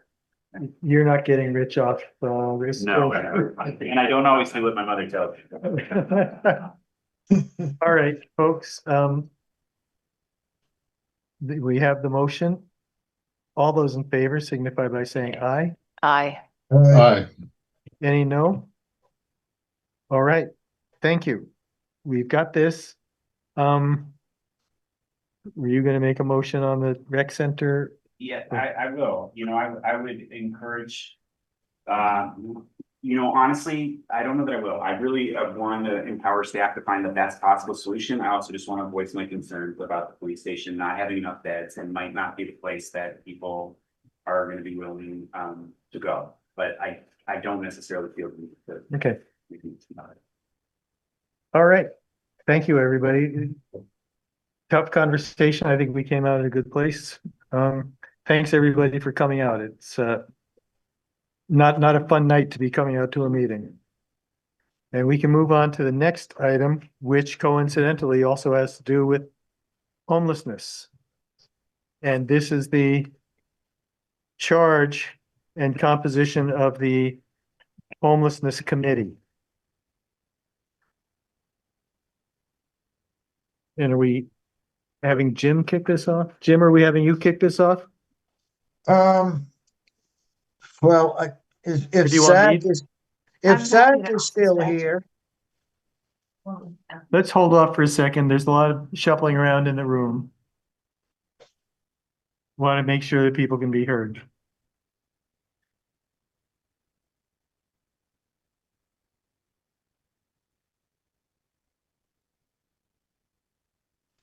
Do you want me to start it off? Either way. Okay. Okay, we put this on the agenda tonight because we had voted to convert the homelessness task force to a homelessness committee.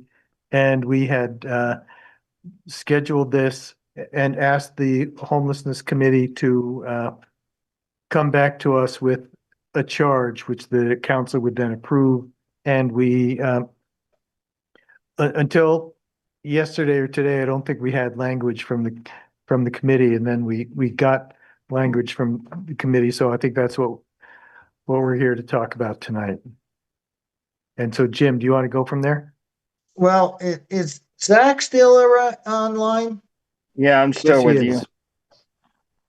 you. Do you want me to go, Mr. Mayor? Yeah, yes, I would, Okay. Zach. Go ahead, Zach. Okay, yeah, we responded right away with that charge. Originally, we had one half of that charge drawn up for another meeting a while back, but it didn't make it to the table. And then Carrie added some additional language, which after a homelessness task force meeting, we decided to put it all together into that language that's in front of you, or should be nearby. And I do apologize for not getting this to you sooner. I wasn't aware that we were on today, and I've been traveling for the last week. But the language really talks about what we would be doing, and also has a quarterly requirement for, I believe, for us to check in with y'all, and also have a counselor, at least one counselor, on the on the committee at any given time, and just talks about what we would be used for, stuff like that. And one of the greatest examples would be what we're dealing with right now, you know, and coming together and stuff like that. So I don't have that in front of me right now, but I did want to speak highly that I responded, we responded quite quickly after y'all said come back with a charge, because as chair I took that really seriously. And the Thanks, committee Zach. did too. Thank you. As luck would have it, we do have it in front of us. Right. Kelly's not at present. So would you like to read it? Sure, happy to.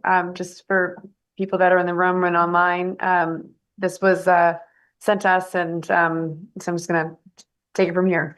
So the proposed new language for the Homelessness Committee charge, the Montpelier Homelessness Committee is charged with the following: working collaboratively with the council on developing a short-term idea and/or solutions to address time-sensitive acute conditions for people experiencing homelessness. The committee will assist with addressing acute conditions when necessary and take appropriate action when possible. The second bullet is developing policy recommendations to address long-term structural and system improvements the city could implement to both address the needs of people currently experiencing homelessness, as well as the needs of recently housed individuals who may require support to maintain their housing. Recommendations will include preliminary budget requirements, if known, and a timeline for implementation and duration of the proposed project. The committee will gather and maintain, update information on the following: information regarding the scope of homelessness in Montpelier and the needs of people experiencing homelessness in Montpelier, the system and services currently in place in Montpelier and surrounding towns to address homelessness, the range of concerns, perceived barriers, and potential solutions identified by the community, which includes those who are experiencing homelessness, local businesses, and concerned citizens, existing strategies in other cities or states, recognizing that the location of our city requires solutions that are responsive to our changing seasons. And then the last bit here is the committee membership will include at least one member of the city council, will keep the full council updated on the work of the committee. In addition, provide the city council with recommendations for short-term and long-term policies and initiatives to improve conditions for people experiencing homelessness in Montpelier, consult with people and organizations with lived experience and expertise in addressing the needs of people experiencing homelessness in order to assess needs and create recommendations, respond to ad hoc requests for information and recommendations from the city council, and then report recommendations and findings to the city council on a quarterly basis or as frequently as needed. Okay, and council members, this came in the email today, so you probably all already have it. Jim, do you still have your hand up? Yes, you do. Yeah.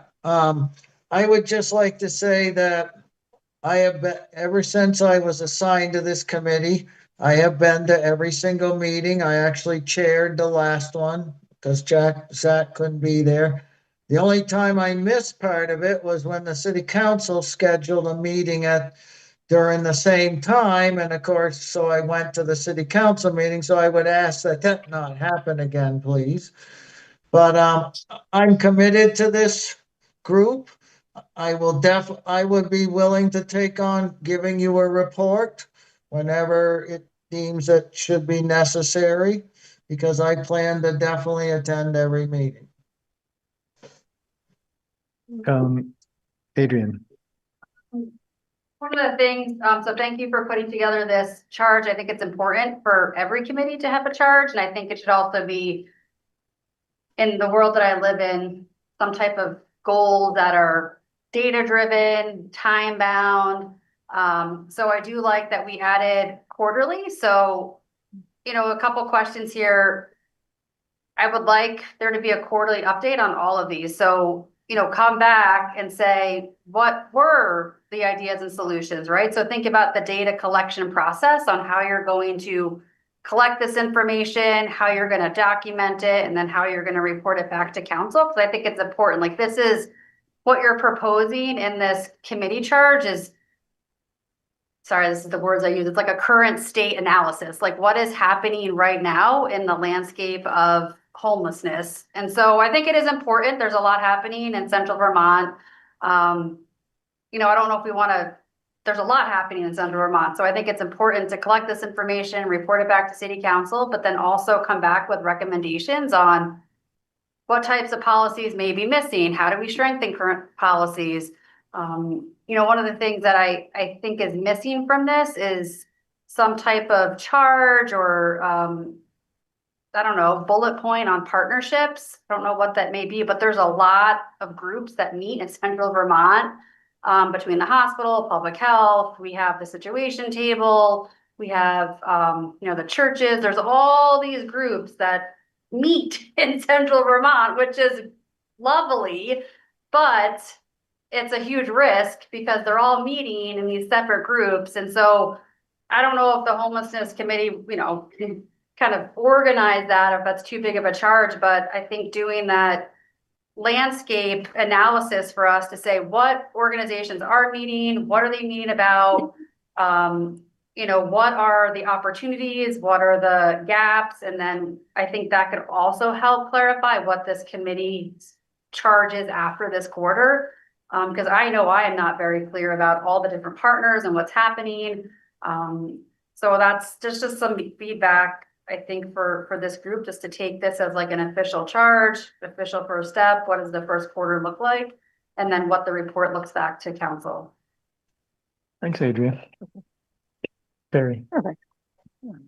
Yeah, so this charge is kind of a blend of some old language from when this was the homelessness task force and some newer language.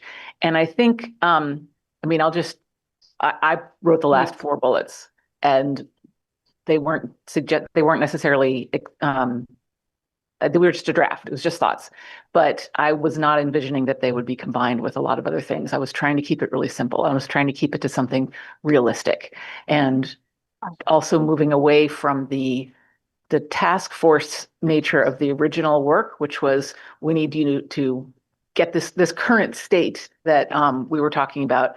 I think that that's not necessarily what we need at the time right now. I think that's what we needed then. I think what we need now are recommendations for things that we can do to make things better. And that's it. And I think that we can ask for more specific information if we want it. And that's where the respond to ad hoc requests from the city council part comes in. That if the city council there's something that we're dealing with, like right now, there's a need for emergency cold weather shelter. I think it would be great if the city council could turn to the committee and say, give us some recommendations about that, or give us this certain information that we don't have, or, you know, whatever it is. That's what I'm thinking, and just in general about committees, how they can be useful to us, is that we want them to draw on the expertise that's in the community. And I think that saying something specifically about partnerships is a great idea. And we want them to use the expertise and the knowledge that they have and that they have access to through these partnerships and communication to then come to us and say, here's what we think you should do, or here's something you should consider that you hadn't considered already, or here's something you're completely missing in these conversations. And that we could also then turn to them and say, we would like you to do this. And so maybe there's a specific task we have for this one quarter. We say whatever it is, and then they come back and they report on a quarterly basis, or more frequently if necessary, if we ask them to come back to the next meeting and say that. So this was I really liked the conversation we've had a long time ago about committees and how they would work, and how a city council committee is supposed to be helping the city council do our work. And so I think that a pretty simple and straightforward charge that says you're going to provide us with recommendations and you're going to give us information when we ask for it. I would love to keep most of our committee charges to something simple like this. And then, you know, we can get as specific or with it as we need to, if we decide we need to. So are you saying you think what we have before us is not quite ready for prime time, or are you good to go with what we have? I would much prefer to not go with this whole entire thing, but to just trim it down. Mm-hmm. But you know, if we could also go with with the whole thing would still, Okay. it would still work, I Uh-huh. guess. Peter Kelman.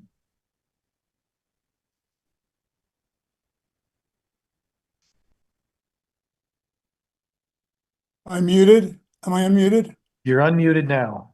Okay. I was on the homelessness task force. I was on the housing task force. And when the housing task force moved over to be being a housing committee, one thing that was very important and the difference between a task force and a committee is that a committee is appointed by city council. It is not a group of representatives of organizations. And I haven't heard any conversation about the composition of the committee, but I would strongly recommend that you follow that same pattern. You would call for people to apply and you'd go through an approval process. It would not be a group of people, a representative from Good Sam, a representative from Another Way, et cetera. I think that's important because of, among other things, conflicts of interest. So it's great to call in people from those organizations and ask them for information, ask them and try to do what Adrian was talking about, make sure that you know what's going on all over, but they should not be members. The second thing I would say is, I'm having a senior moment here, but 3 years ago, the city paid $30,000 plus to have a report on homelessness that covered a lot of what was described earlier. Now, it's 3 years old, but a lot of what is in that report is still quite valid. That report also had some definite recommendations. It was dropped. Nothing was ever done with it. I can't remember the name. I'm trying to remember does anybody remember the name of the report? It was done by two consultants, Dan. Yes, Parker Parker. Associates. Parker Associates. Yeah. I would suggest that one of the first things that should be done, and I don't know if it belongs in a charge, but I think it would be a request from the city council, is go back over the Parker Associates Parker Advisors report and pull out the things that still seem like recommendations that the council could look at. I mean, most of the people on the council now weren't on the council then, so you've probably never seen this report. I've read it, and there's a lot of good stuff in it. I had problems with some of it, but there's a lot of good stuff that I really think is still applicable. Thank you. Thanks, Peter. Zach.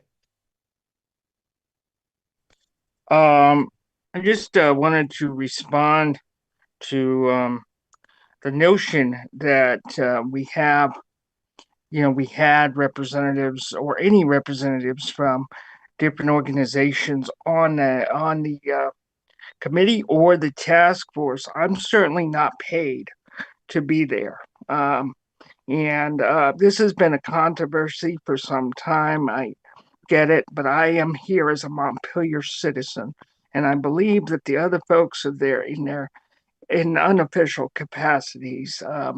So I really think it's important because the task force was not, and the committee so far has not had, these seats that are seated by organizations. So I hope that we can do. I was explaining this to Palin, I think, last time. I think what happens is people come on the committee with expertise. Many of us are in social service. So how are you gonna, if you say, I can't be, these places can't be there, then maybe I won't be able to be there because I'm part of some of these places. I get what people are saying, but what I would suggest is not to have official seats for the organizations. Just keep it as is. And to address Adrian's comment about there is so many meetings around, and we do try to keep track of those. A lot of us were part of that. That was one of the nice things about having people from organizations on the side. be on the, task force as they knew about this stuff. So you lose that kind of thing if you say, let's not have anyone from certain organizations. Thank you. Thanks, Zach. Carolyn. I want to follow up on what Peter said, which was after the Parker report was submitted to the council then authorized Bachman Associates to actually do an architectural study of the rec center, because that was one of the recommendations in the Parker report. So you have two documents that you should pay attention to from that period of time. Thank you. Councilor Steve. Steve Whitaker again. I'm gonna take blame or credit for having persuaded the council 6 years ago to create a homelessness task force. But I don't think a task force that has pretty much maintained status or dysfunction, status quo for the last 5 years should be writing their own job description.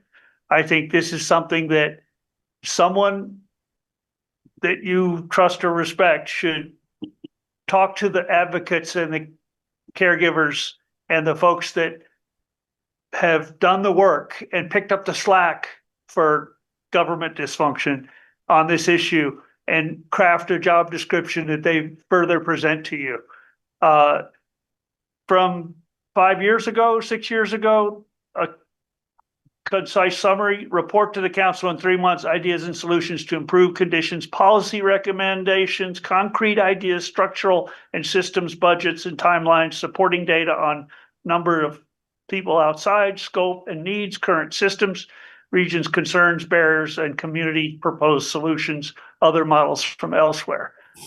But congregate shelters are done with. There's no dignity, there's no privacy, there's no hygiene, there could be hygiene, but pandemic pretty much made us aware that congregate shelters are not a good idea. They're not suitable, they're not adequate, just like porta-johns are not suitable or adequate. So right now, our priorities need to be a full census. We need storage. People need to not be having to carry bags of stuff to attend a city council meeting.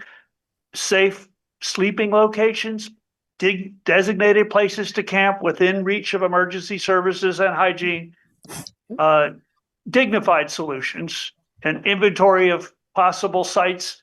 It's not good to try to crowd everybody. Folks that have been desocialized don't all play well together. So having multiple sites where people can, those are all, I think, the first points, but I think we need to do better and give them a task.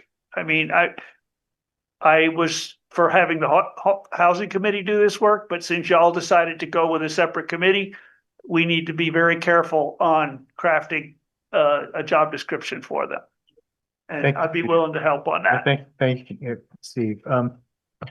Council members, I'm not going to call on anyone who's already spoken, but council members, where are we with this? Seems like we've got a couple of choices, including editing it on the fly tonight, or adopting it, or sending it back. Yes, Ben. I think the committee's meeting, right? Jim's, convened the committee, they're meeting, they're doing the work. I'd say they would take a little bit of extra time and really take the good ideas that are in this document and boil it down to a very concise charge that describes the kind of things, frankly, that Steve and Gary both talked about. I just think it would be more directional and would ultimately help the long run, but there's no reason to slow down with the committee. They're meeting, they're doing good work. Like, let's take a little bit of time and come back with a charge that we can all really get behind. That's what I would say. Work for you guys? Jack, I totally agree with Ben. Why don't we will take this, I would like to say to Zach, let's take this up in our very next meeting. Let's make it all about the charge. And that'll be our main function, so that when we come back to you next time, we'll have a more concise, defined, simplified charge. Sounds great, Jim. Thanks a lot. Carrie. Yeah, I'm fine with that. I'm also one of the liaisons to that committee, so I can be part of this conversation. I do want to argue a little bit more for the charge coming from the council, not coming from the committee. So I think we're fine to go right now to leave it, but I do think this is our committee and it's our work that we want done. And so we should be the ones to say this is what we want. Yep, I agree. Kelly, did you want us to talk something about the composition part of this item? Yeah, I would like that very much. Thank you. Just so for consideration, as you're talking things through, so before coming to the meeting, I just wanted to see where we were at in terms of numbers. And so there's a total of 9 members on this committee. We currently have 5 members. One of those members is up for reappointment, and so that really leaves 4 active members. And so we really should decide a couple of things. So is the number of 9 right or not? And, do you want to have members reapply or just when their terms are up and then fill the vacancies? So you just keep the 9 and then you keep it on a rolling basis. So those are a couple of decision points based on composition that I think would be good to kind of determine, and certainly they could come back with the charge. Doesn't need to be decided tonight, just to give some food for thought in terms of how they can handle that. And right now we just on our roster of committees, we do have 1 person that is up for reappointment and the others are still active. But I'm mentioning all that just because there's not officially a quorum. So it would be a little bit of a struggle to be able to, Jim could bring something back, and I think that it would probably be, working with Carrie to sort of bring it back to council. But there wouldn't be sort of an official action at this point. Shrink it tonight so you have a legal quorum and throw it later when you get more candidates. That's a thought. Well, okay. Jim. I asked Kelly if we could have it advertised for members, and I haven't seen that, so could that be done? I mean, at the last meeting that I chaired, there was only 1 member, to be honest with you.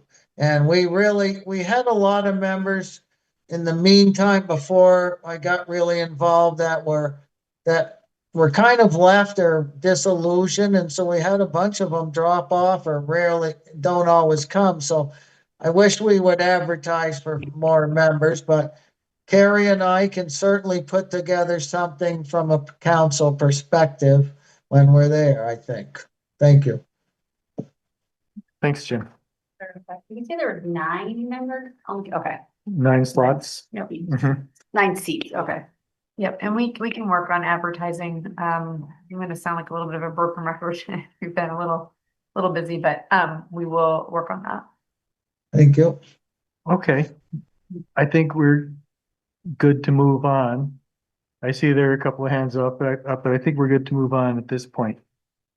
And now it's time for our break. I was hoping we would get up to the budget before we took our break, but it's time for our break now, and let's be back here in 10 minutes. Thanks, everybody.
Well, let's get back to business.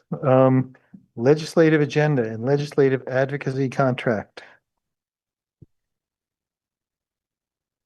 So I'm happy to kind of tee this off. So in your packets, you have a draft legislative agenda, and it's things that we've talked about. It's also, just really based off of the strategic plan. It is rough. So admittedly, if there are things that you want to change or you'd like to kind of elevate certain items over others and prioritize, happy to take those suggestions and recommendations. I have heard back from members of the legislative delegation, and it looks like they'll be available for the next meeting. So that's good. So we'll be able to get that teed up. Also in your packet, thought that it would be a good time to kind of, mash these together. Is we have been using a firm for legislative advocacy.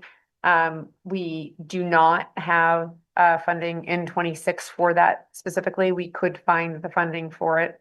I do think that it has been very beneficial to us to have a legislator. I mean, we do have the League of Cities and Towns, and they're great on a lot of issues, but things that are specific to Montpelier. And we do have some issues that we probably are going to want to really focus on. And if there are any money things, like it would be really nice to have our own person. So Gwen Zakoff, who used to be with the League and now has her own firm, would contract with us. And so there is language in there from a previous contract. And so I guess what we'd be looking for tonight is just some feedback on the legislative agenda. And then, we can put that back together and bring it back to you next week, finalized, ready to go for the legislative delegation. And then just authorization to proceed with executing a contract. And so that would be about $4,000 to $5,000 for authorization. I just wanted to, we could do this based on the purchasing policy thresholds, but I wanted to bring it to you. Since it's not part of the budget and it's, something that I think is impactful and we probably should do. So with that, just kind of leave it there. Okay.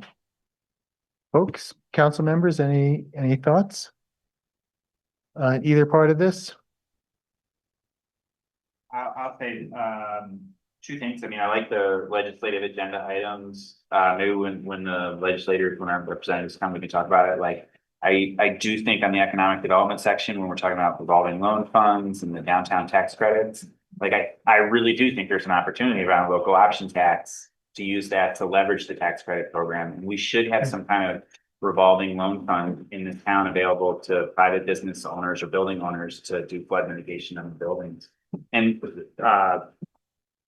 well, just related to that, we just got the Central Vermont Regional Planning Commission got a $750,000 grant today for watershed collaboration and doing assessment on 100 downtown buildings in Central Vermont, right? And so if you have an assessment that says this is what you need to do for flood mitigation for your building, then you just need access to capital to be able to do it. And so I think we really need to push on that. And there's different revenue streams. And then the only other thing I would say is like, for $4,000 to $5,000 for a lobbyist, they're not going to be able to push that forward, But I think it's enormously important for Montpelier to have somebody who is in the State House who, when something comes up, can flag it and bring it to our attention. I think it's going to save us money. It got us, after the flood, it made us money many times over what we spent. Bigger. There was something that was in the city plan that we flagged to talk about this, and I don't know if I'm trying to find what it was. It was so long ago, I can't remember. It had to do with, it was like literally in our city plan. It had, do you remember? It's like had to do with. I think it was a field of housing permits. What was it, permits? Housing field. Oh, yes, the housing, the appeals process. Is that in here for our legislative priorities? We talked about the appeals process for like permits. We can add it. It's not, and it probably would fall under item 1 under the housing Okay. piece, but we could. Because we talked about that as well. I think it's in our city plan and one of our priorities at the state level. Just popped into my head. Yep. Thank you for that memory. I couldn't quite get there. Jim.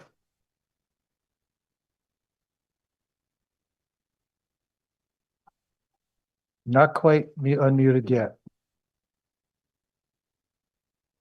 There we go. Okay, yeah, I couldn't unmute for a while, Jack. I would just like to ask the council who's been here for the last 2 or 3 years, how effective did you find having somebody in the legislature work for you? I know back in my time, the legislature were totally useless to responding to our concerns. And so we stopped even having them come in and waste everybody's time. So I would like to hear how it worked in the last couple of years, because obviously I don't have a clue. Thank you. Sure. Well, I can give you, my opinion is it has paid off. Sometimes, we, working with after the flood, we shared with Barry, and we worked with other municipalities that were also affected by the flood, and it resulted in real dollars for us, which really paid off. And I've had occasions where this isn't something that I have time to spend a lot of attention to, but I've had times where our lobbyist has let me know that there was a time where I should be over at City Hall testifying on something. And it's a funny thing, when I go over in my role as my day job, they talk to me in a certain way, but then when I'm over in this role and they all call me Mr. Mayor, it just seems to be a little different. Thank you, So, Jack. you're Thank you, welcome. Jack. Sal. Just to clarify the appeals issue, it was, we as a council are able to change the cost of an appeal. And we had discussed that a couple of meetings back, but the legislature needs to change the criteria for who has standing to make an appeal. So that's the crux of the issue that we'd like them to address. Yep. Pellin. Thank you. Thank you, Kelly, for the items you listed in the contract to be looked at. I just want to add one more item, if it is possible. Under the economic development, I want to see some advocacy around pilot program. I am already working on it, and I'm planning to start a citizen group, because it is very important for towns to get better share from that program, like a more fair. So if it is possible, I really like to see it there. Thank you. Can add that for sure. Thanks. Thanks, Pellin. Carrie.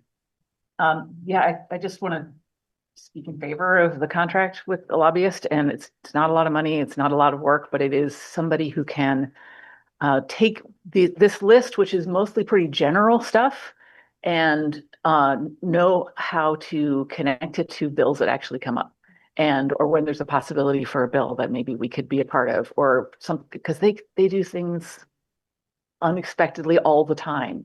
And so to have somebody who's working for us who can track all that and say, okay, here's an opportunity to, do something different with the local options tax distribution in this other bill, and we can get in there. So, I'm okay with keeping it kind of general like it is.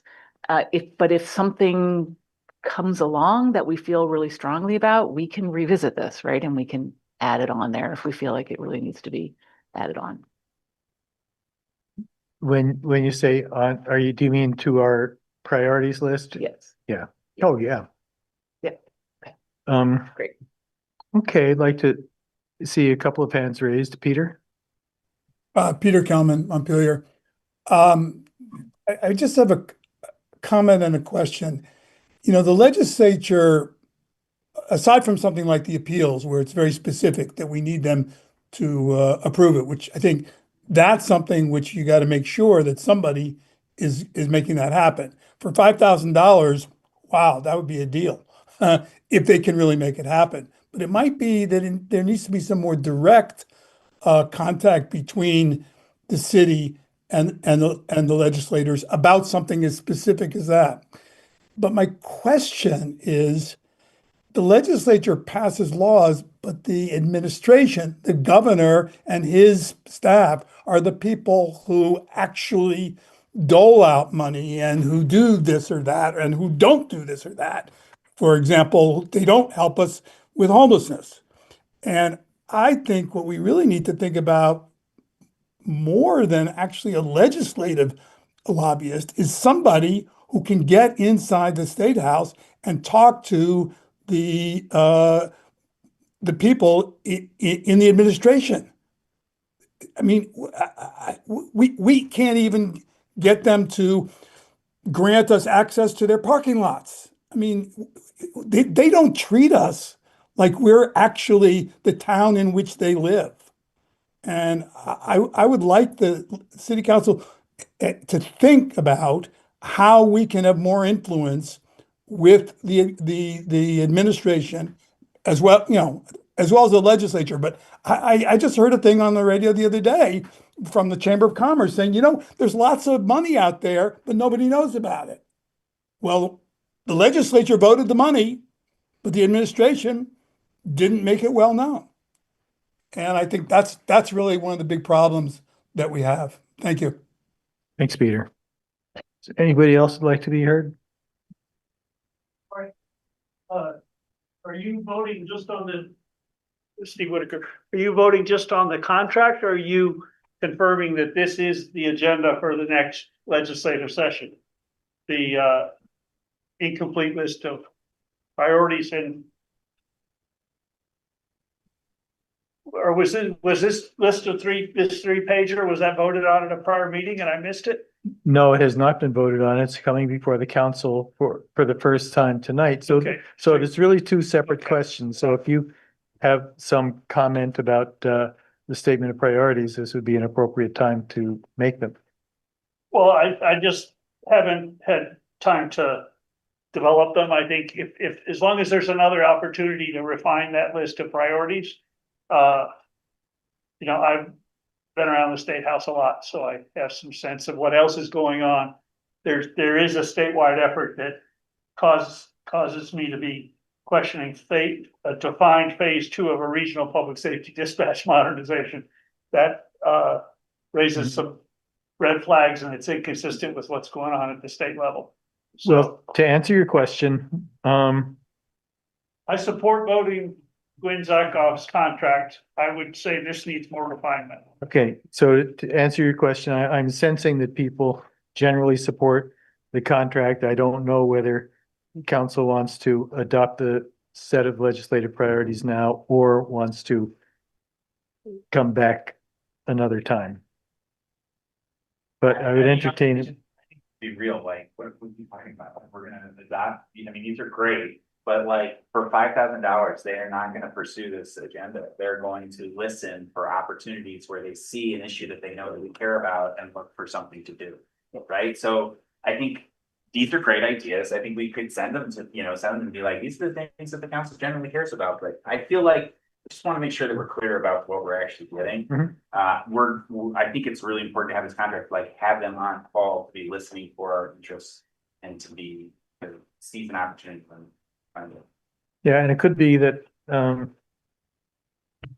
as a number of people have observed, things happen in the building that we don't necessarily know were going to happen, and we could know from very early on that items A, B, and F are dead on arrival, so we're not going to spend any time on that, but some of the others might be very strong.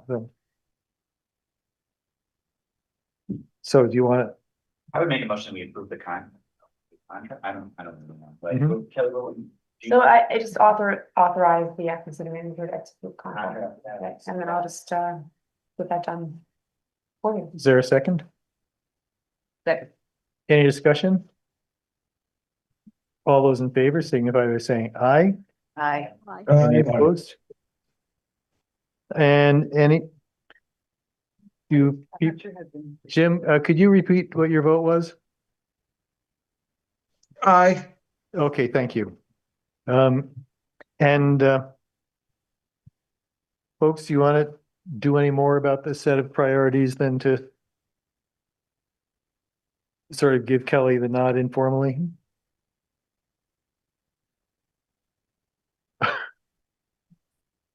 Yeah, Our legislative delegation's coming in at our next meeting, so it would be great to be able to have this. So I move that Exactly. we approve the legislative priorities as presented.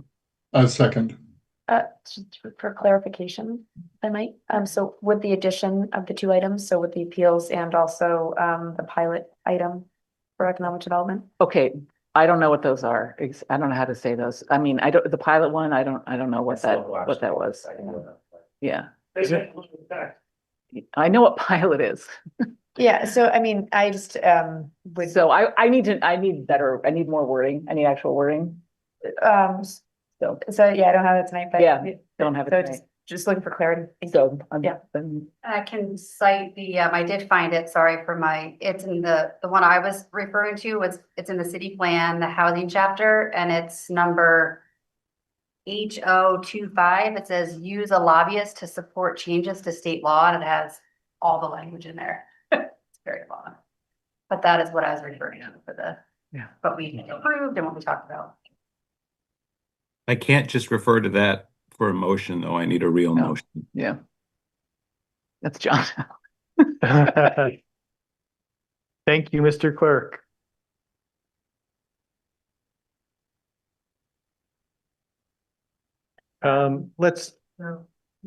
Let's take this as a general direction, hopefully finish it next week. Is that okay with you, Carrie? I mean, I made a motion. If no Yep. one seconds it, I'm fine. I think it's seconded. We can live. I think Sal seconded it. Yeah. Okay. Okay, No, not with the changes. The motion I made was as it was not presented. as presented to us, yeah. I'm totally prepared to just vote for it as is right now, and then we can make amendments to it with very specific language. Yes. Exactly. Exactly. And we could do the same with the housing Okay, thing, but like for now, just move forward. These are great ideas. Like, sure. Okay, whatever. Agree. Okay. All those in favor signify by saying aye. Aye. Aye. Any opposed? All right.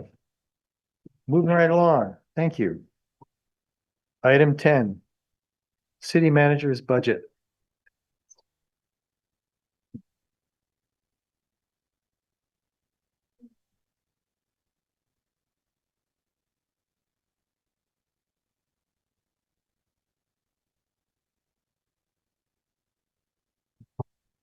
Okay, so I'm gonna share the screen here.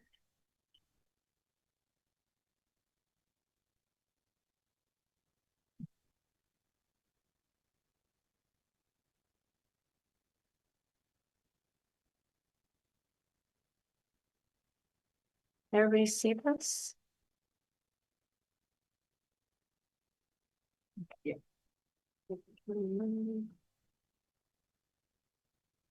Make it bigger. That work?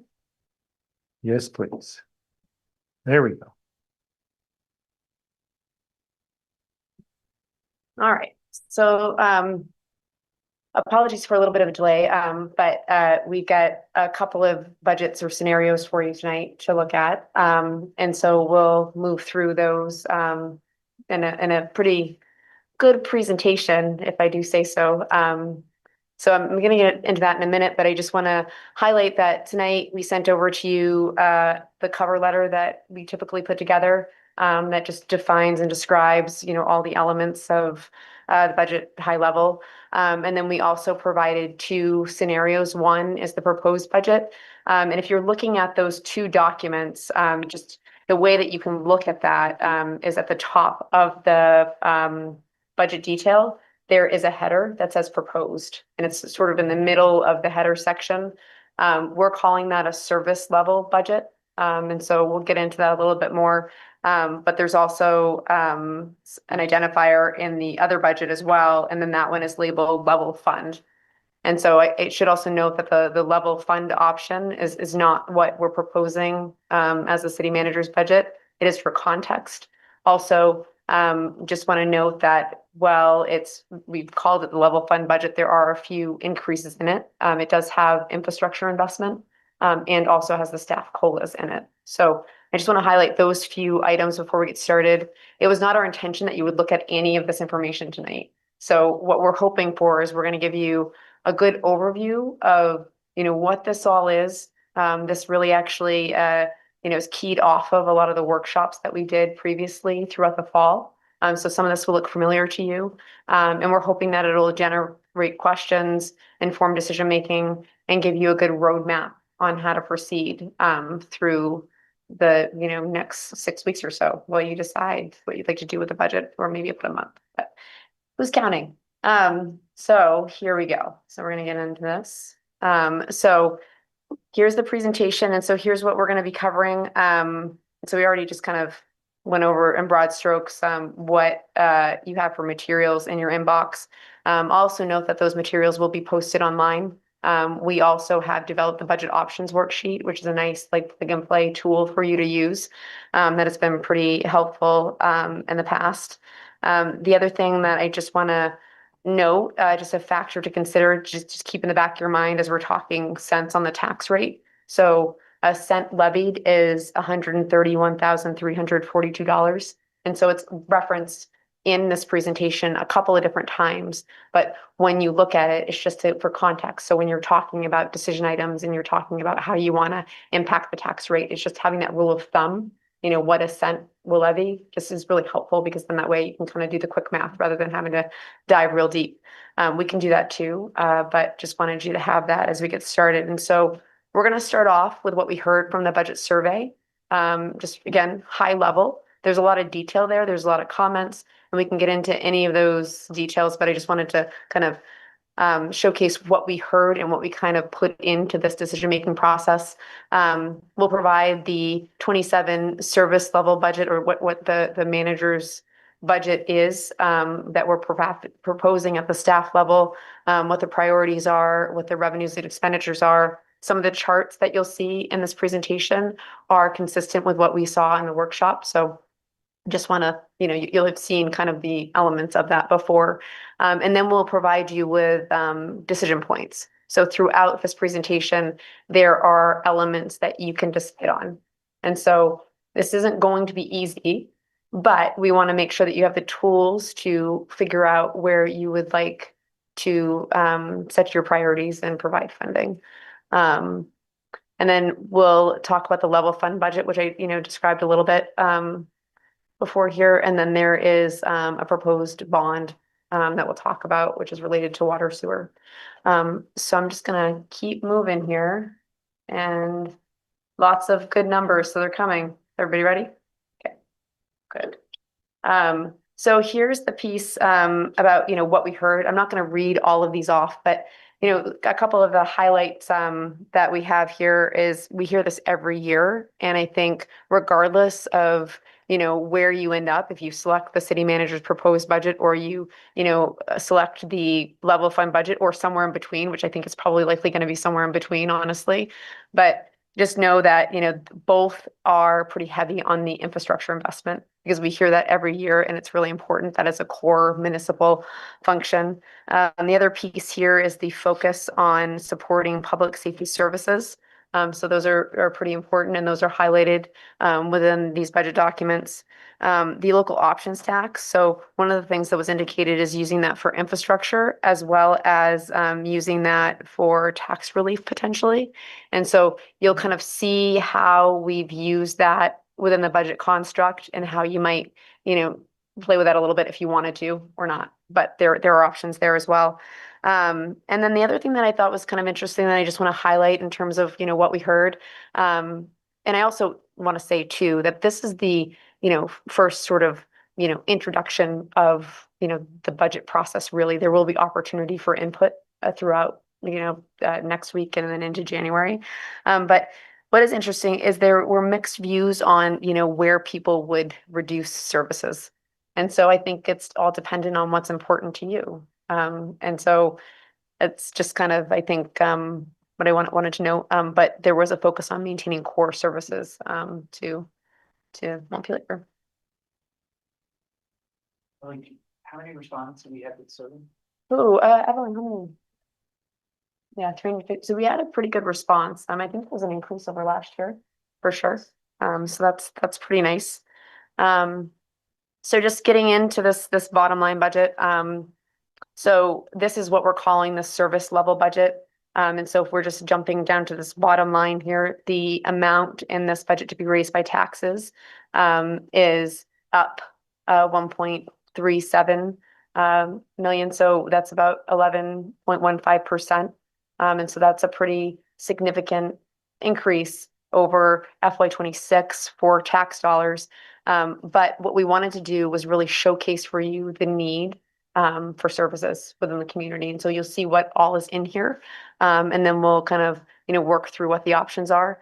And then there's just some other highlighted facts in terms of, where we ended up with on the expense side. So this, $21 million number is, what the total general fund budget is in this proposal.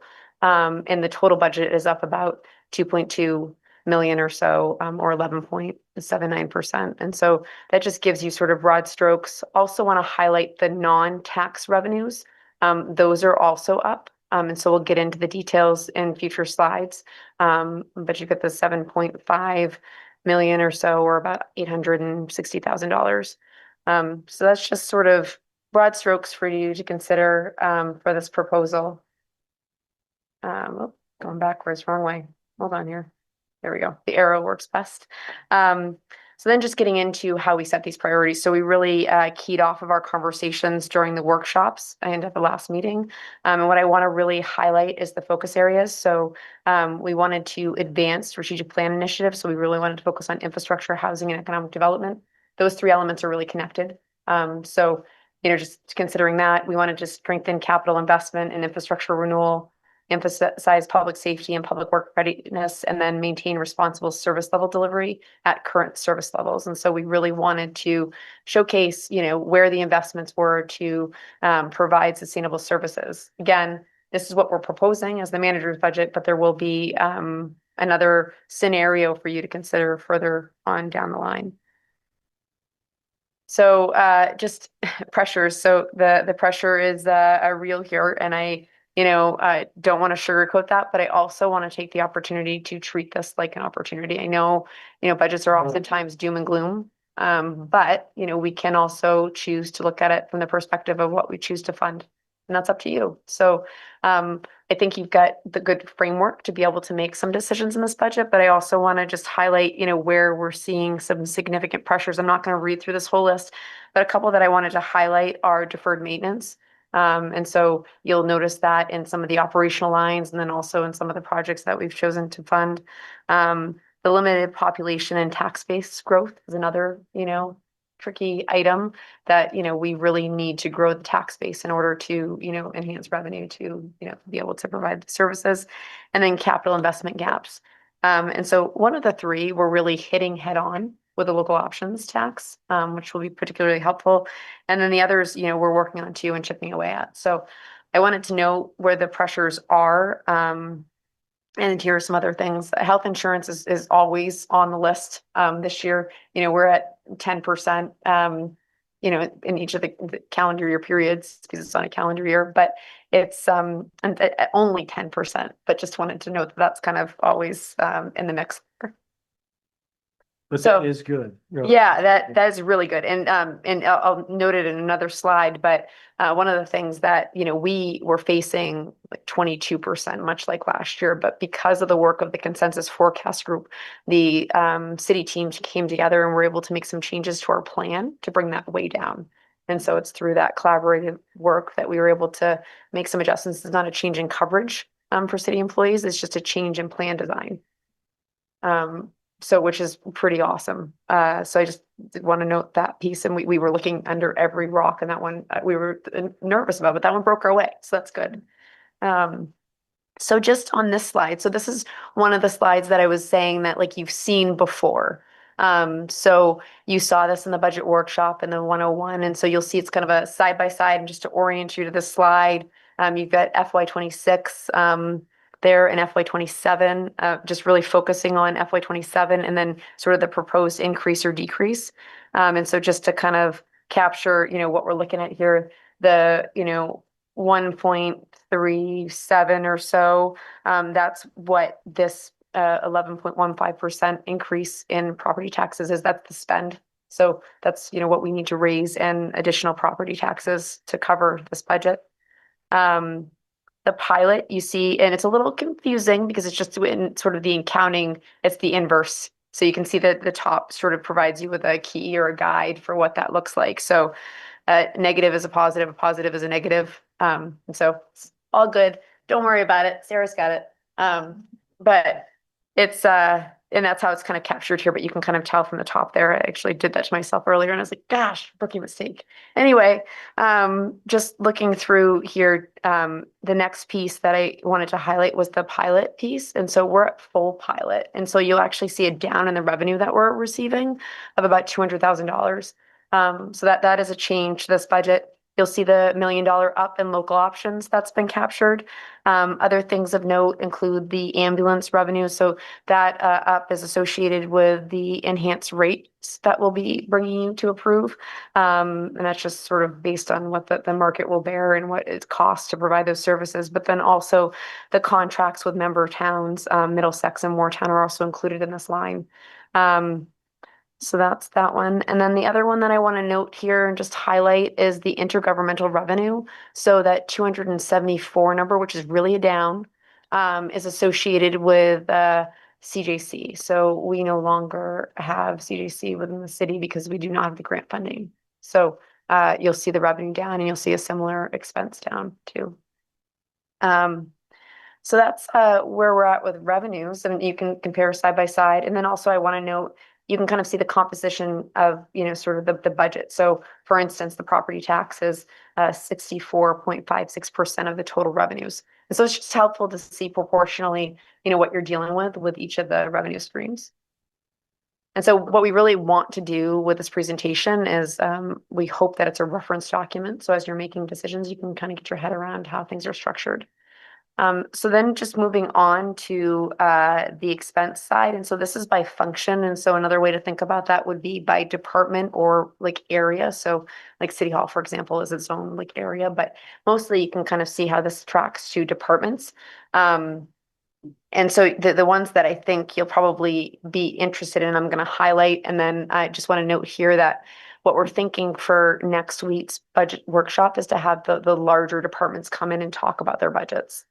Just because I think that would be a good use of time. And it's also a point of interest for where, the public has said that they want to invest, which is in public safety. So for instance, the city manager's office, you're seeing it up here, and that includes the administrative assistant or executive assistant position back in the budget. And so we'll have more detail in the presentation that shows what positions are in, what are out, what's out, what was asked for. Then the other piece that I wanted to highlight here as sort of just going down the line is the police operations. That also includes the restoration of a position. So it looks pretty high, but that's what that is. It's the 17th officer, just adding that back in. And then you can see that you've got the other one that I wanted to highlight was the Community Justice Center. So we just talked about CJC. So you can see the corresponding down in the expense side. For that. And then fire and EMS, there's a relatively modest comparatively increase to their budget because that is a net of overtime. So what we are proposing is that we add a position to help reduce the overtime load in the fire department. There will be, I keep saying in a future slides, I just want to make sure you know that things are coming as you have questions. But, what we did so while we're proposing one position, there was a request for more positions than that. And so just to take a step back for a minute, the gap that we had to consider on the leadership team was really more like 2.3 million rather than the 1.3 that you're seeing. Because we brought it down and actually brought things more into focus. That the fire department, just using them as an example, the request was for 5 positions, and that was sort of in alignment with the staffing assessment. And so what we're trying to do is kind of feather it in, not all at once. And so that's kind of the idea, is to kind of, get the benefit and also to support the need, but not overload, to start. So just moving on down the line here. And if I'm talking too fast, because I'm kind of a fast talker, I hope this is a good speed. Okay, cool. So just moving on to the expenses continued, the one that I would note here is DPW. And so you can see the up here, and that does include the restoration of a streets position. It also includes, things like salt, for example. And so the salt line item in the budget is $250,000, and there's a $30,000 up because we need it. So there's those sorts of things that are in the budget that we worked really hard. Sarah has worked very hard to align the budget with actual need. And so that has been sort of a pressure point, but we also want to be realistic about what we're putting forward. So you can see down here on the bottom line, the comparison. So in 26, we had 18.9 million. And then what we're proposing in the city manager's budget is 21.1 or so. And so the total overall budget is up, 2.2 million. But with the other revenues in there, it's not the full load. So good. So just moving on. So this slide here is helpful just because it kind of gives you a sense of what the transfers are and where they're going. And so these are specific departments that get transfers. So, and you'll see the increase or decrease there. And so senior center and cemetery recreation level fund, parks has an up, and the cemetery operations also has an up, but we can get into the details there at another point. But just wanted to highlight that for you. Also, as I'm orienting you to kind of some of this stuff, you'll notice that the account codes are in here. And so that's helpful because if you look at your budget detail, you can track to the account code, and we can pull any of those lines and provide you with trend. So I just want to note that because there's a lot of information that's available, and we're happy to provide it. But we also, do have the context within the budget lines too to look things up. Just want to make sure that you can kind of see that. Also here is the Public Arts Fund. There is $5,000 proposed. In a future slide, you'll see that this is not what they asked for. So this is a modified appropriation. So we'll call that out specifically. The Housing Trust Fund is another one of those where we are investing $100,000, but really the ask was $250,000. So it's just really kind of everything. We tried our best to kind of capture, the need, but it's not a full need. And you also might opt to change that in your budget. So it's just, I'm calling these things out because they are decision points for you as you go forward. So then you have here the capital planning piece, and that just so you'll see this in future slides as we break down. We did a lot of work around this. There's a lot of investment because of the local options tax, but we're up to 3.5 million, which is awesome. It's an increase of just under $1 million in capital funding, and so a lot of that is projects. Some of it is equipment, and so that's that piece. And so the next slide, here's the 5-year plan, which is so awesome. Want to note that in any of the sort of elements of this plan, if you want to take a look at projects, which will be broken down in the next slide, you can also, for that budget year, extract what the paving is, for example, if you wanted to see that paving plan. And so we do have that for you. It's not called out here, but you can dive a little deeper. So you can kind of see the details that were presented, and this just gives you sort of the details and how this was constructed. And also here's this 1 cent on the tax rate generation, just so that you can see what that looks like. And so we also used a 2 cent increase method to go through this. And the other thing that I want to note and just bring you back to in your workshop presentations is the steady state piece. So to be completely steady state in the capital pieces, not including debt service, would be about $3.1 million. Paving is 1.2 million. In this budget, we're just there, and we're just there with the sidewalks. The other things we're still working on, but our current is about 2.45 between those two things. And so I just, we're getting there. We're making some really significant progress with the investments and the way that this is constructed. And so by fiscal year 31, we'll be completely steady state with all categories. So just to refresh your memory on the categories, so paving is 1.2 million as a steady state. Sidewalks is 100,000. Stormwater is 400,000. Bridges is 100,000. Buildings is 375,000, and then equipment is 925,000. And just, the steady state, it just really means is providing adequate funding to get sort of to the good working condition piece. And so we're trying to really move that along. So here's the slide that really shows what's in 27. So the Waverly Place stairs is in here. Just wanted to highlight that for you because that's, you know, something that we've been working on. The pool resurfacing is in here. That's kind of a big deal because that's getting a little scratchy and is in need of some repair. So we've got some items for parks here. And then you can see this street paving budget, so it's just shy of that 1.2. We also have the detail below that. So if you wanted to see which streets exactly are in that number, and this is consistent with what the capital committee worked on. Kelly, this may be too detailed, but the tree wells is that the wells that are going on to East State Street, or is that other tree wells? And this is like this, Some question I would have. the Stockholm system. So Okay. we'll get the detail for you. Great. That is an excellent question, Zinger. I'm pretty sure that this is replacing three wells downtown, say downtown.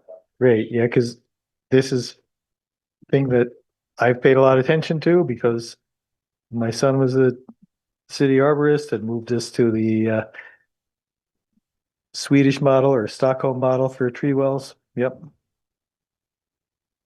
Yeah, Thanks. we'll provide you an answer on that for sure. So we tried to spread it around a little bit in terms of like what is funded in here across all of the cost centers of the city. And so the other piece here is you've got the equipment, so you can kind of see where those investments are and what the total is. So just kind of moving along.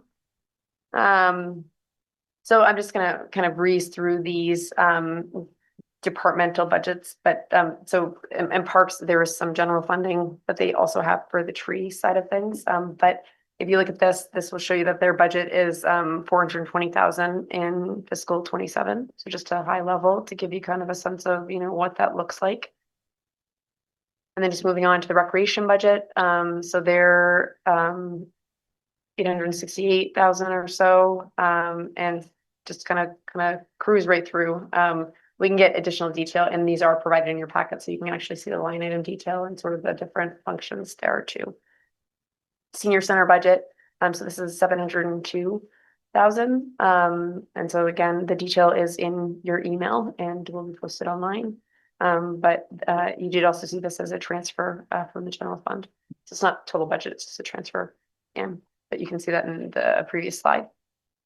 The cemetery budget is 304,000 or so, and it's just a summary here. But again, you can see the detail in your packets. So positions. So we, you know, based on the staffing assessment and where we've been, we really did take a critical look at positions. And we do have some asks that are in the budget, in the manager's budget, that is.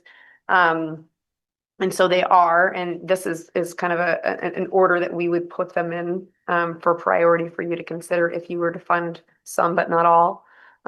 So the planning department would be moving the zoning administrator to a full FTE. Right now it's a 0.8. So that's that piece. The police department, this would be the restoration to the 17th officer. So that's that one. DPW is a restoration to streets, which we just really need. Those guys work so hard. And then the fire department, you know, we've seen that we really need that level of service to have adequate shift coverage and to work on the overtime piece. They're working on it. And if we can just give them a little bit of support, you know, with another person, that would be really great. And in the city manager's office, we have been, you know, through a lot of transition, and we have gone 6 months without this position, and it has been difficult to get all the things done, and we're, you know, still in transition. And so we're proposing that position be restored, realizing that, you know, the next manager, you know, will need to work with that, but hopefully that would be good for them as well.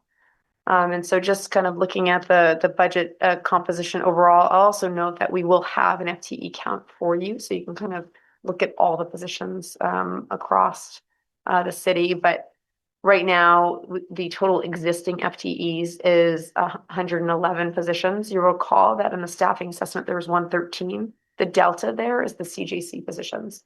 Just want to call that out for you, just in case if you had that question. Because we definitely did the sleuthing to just, you know, tick and tie. And then you've got the addition, and it's noted here too. So if you wanted to, don't worry, we put it in the presentation too for future reference if you need it. And then down at the bottom here, we've got the 115 positions total if you put these positions in. Like that's what the all-in would be. And you can also see the total amount for, the new or restored request. It's just shy of 500,000. So then decision points. So I imagine that there probably will be, as you start to get into the deliberations, some decision points. So this is from an operational perspective, what's in. And so just to kind of highlight, I'm not going to go through all of them. You can kind of take a look at your leisure, and we're happy to, provide any additional detail if needed. But there is some funding in here for transparency. So we're still using Zen City. And so we wanted to call that out specifically because it is really helpful. It's what we do our surveying off of. It's what we can build sort of, project-based dashboards off of. There is more there to leverage if we have staff capacity, but I want to note that that's still there. There's election security in this list. There's also some contract and software updates for the assessor's office. I'm going to cruising on down the line here. In the police department, there is online dashboard, tasers, and building maintenance. And then for fire, there's a wellness contract, and that wellness contract is for mental health. And so it mimics what the police department has. And, as first responders, I think it's really critical to make sure that we can offer that. And so that was something that came up this year. Chief Libby has done a really nice job of taking a look at, the department as a whole and, putting in what's needed within those budgets. And you'll kind of see that in the sort of operational pieces here. So you'll see that in gear and equipment, and then also in billing. And then for streets, you see operating supplies, you get the salt, which I just want to call out because that one is an expensive one. But then you've got also some deferred maintenance, and then just some utility work. So the other piece that I just wanted to highlight here, and this is these are the strategic plan elements that are funded within the budget, and just to put into context the construct. So back on the capital planning slide, we had sort of the amount that we ended up putting forward for CAP. And so a portion of that $932,000, and it's all connected. So hang with me here for a minute, just so that there's a $670,000 in CAP that would be LOT generated. And so then these strategic plan items are the other part of that to get to the million. And so as we were thinking about how we were using that money, that's the construct that we came up with that we thought would be good in terms of providing investments. That may not be what you ultimately would like to do. However, that's, sort of how we kind of got there. We could talk more about that. But anyway, housing trust funds, so we've got $100,000 in there. There's $50,000 for economic development. And then there's a downtown improvement reserve of $100,000 or 10% of lot funding. So we just wanted to note that, highlight it for you, and just, give you sort of a sense of what the construct might be. It's just sort of how we were thinking of it, just so we can kind of identify and assign those dollars. But, it's also the way the revenues come in, it's all, lumped together, not necessarily directly assigned. Okay. So then decision points, what's not included. So we talked about that larger gap. And so you can kind of see here, we've got the, 883,000 or so. And this is kind of what departments asked for that we did not put in, or what we had requests for that we did not put in. So we thought these were really critical to highlight so that, as you're thinking about, what you want in the budget, if some of these items you might want to, and you've got a number for it.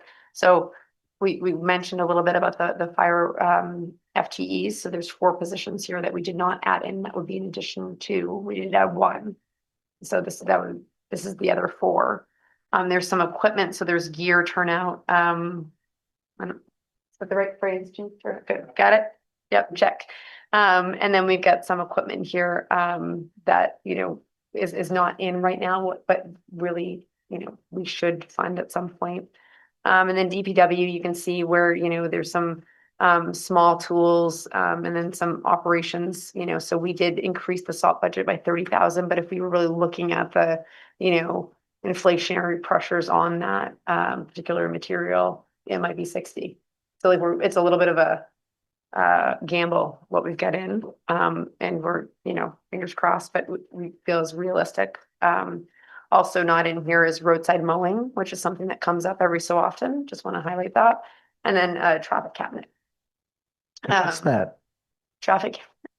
And so, Kurt, do you want to speak to that a little bit?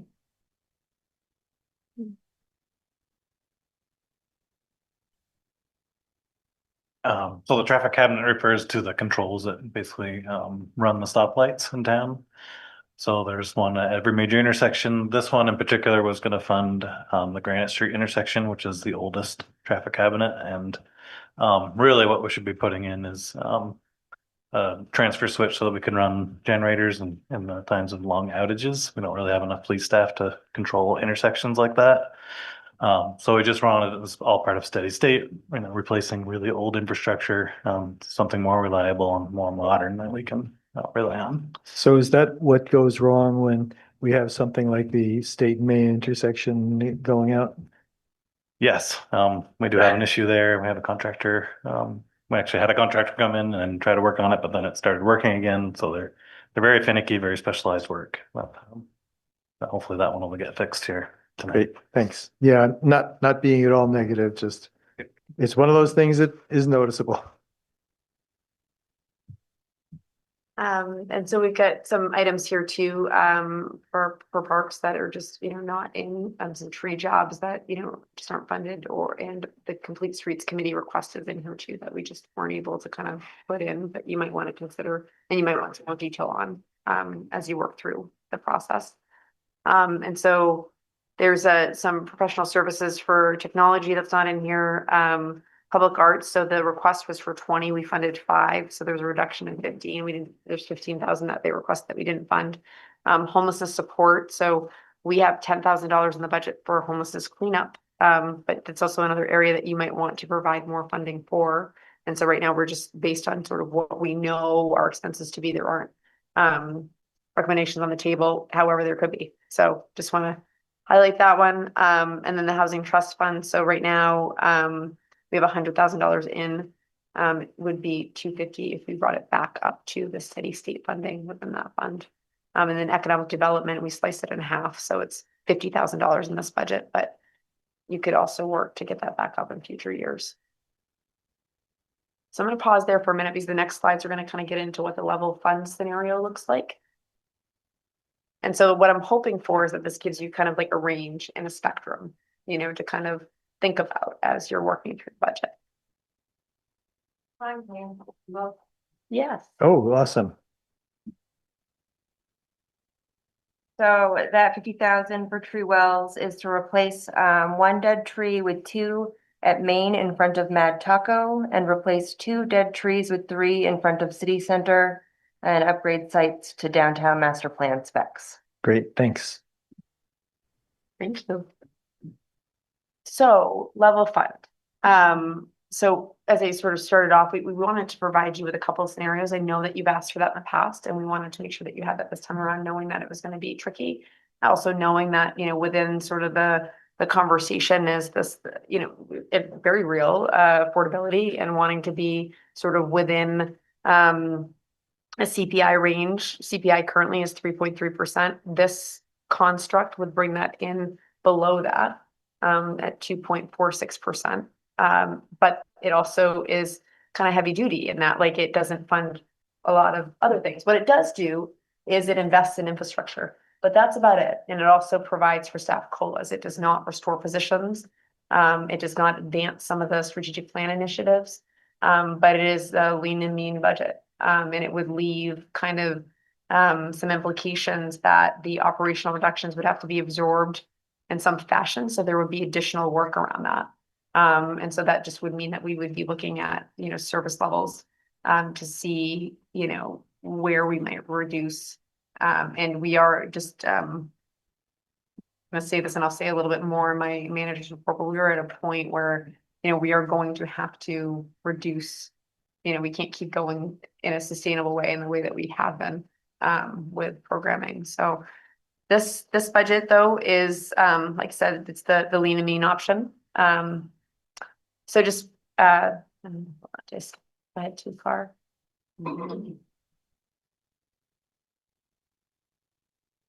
Maybe I did. Oh, that actually was just, you look at it in the lines.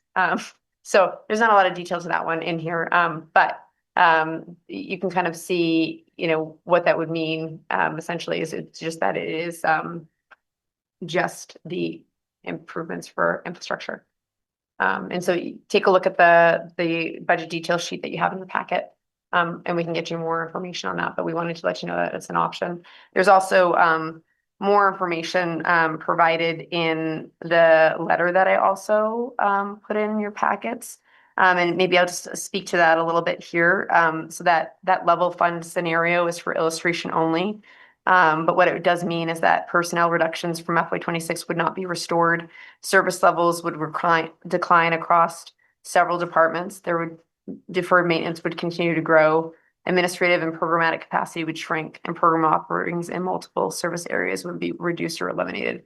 So that's the stark reality. And we would actually start, if you did want to go with something like that, then we would identify what that would mean.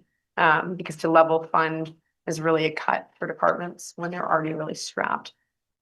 Again, we wanted to provide you with something like this so you could kind of see what that might look like, because you were going to ask us anyway, right?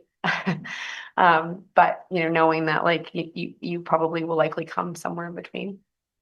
So just moving on with the presentation, I'm happy to get into any of those details. Again, tonight it's a lot of information and I didn't want to overload you. So I hope we're doing okay. So this sheet here is just the municipal tax. This does not include education funding, but it gives you sort of a year over year of where we've been with municipal taxes. It also shows the impact on a tax bill.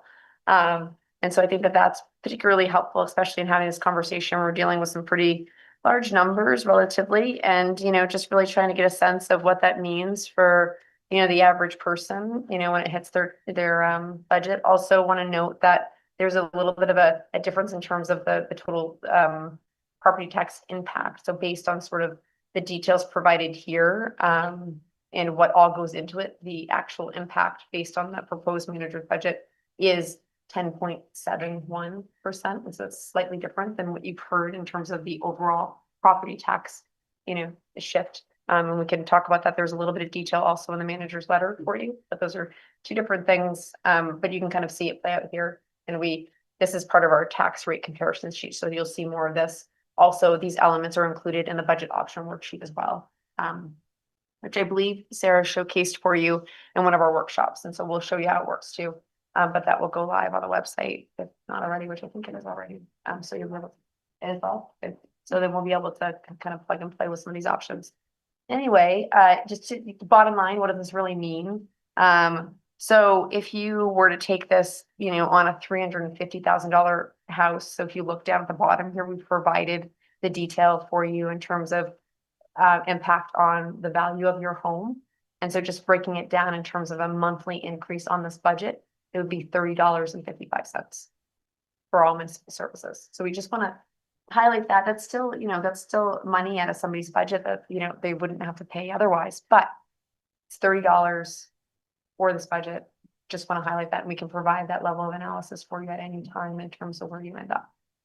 350 is the median assessment. Well, so really, yeah, one more slide. Thank you, Sarah. So here is, I was trying to keep that up because I keep ahead of myself.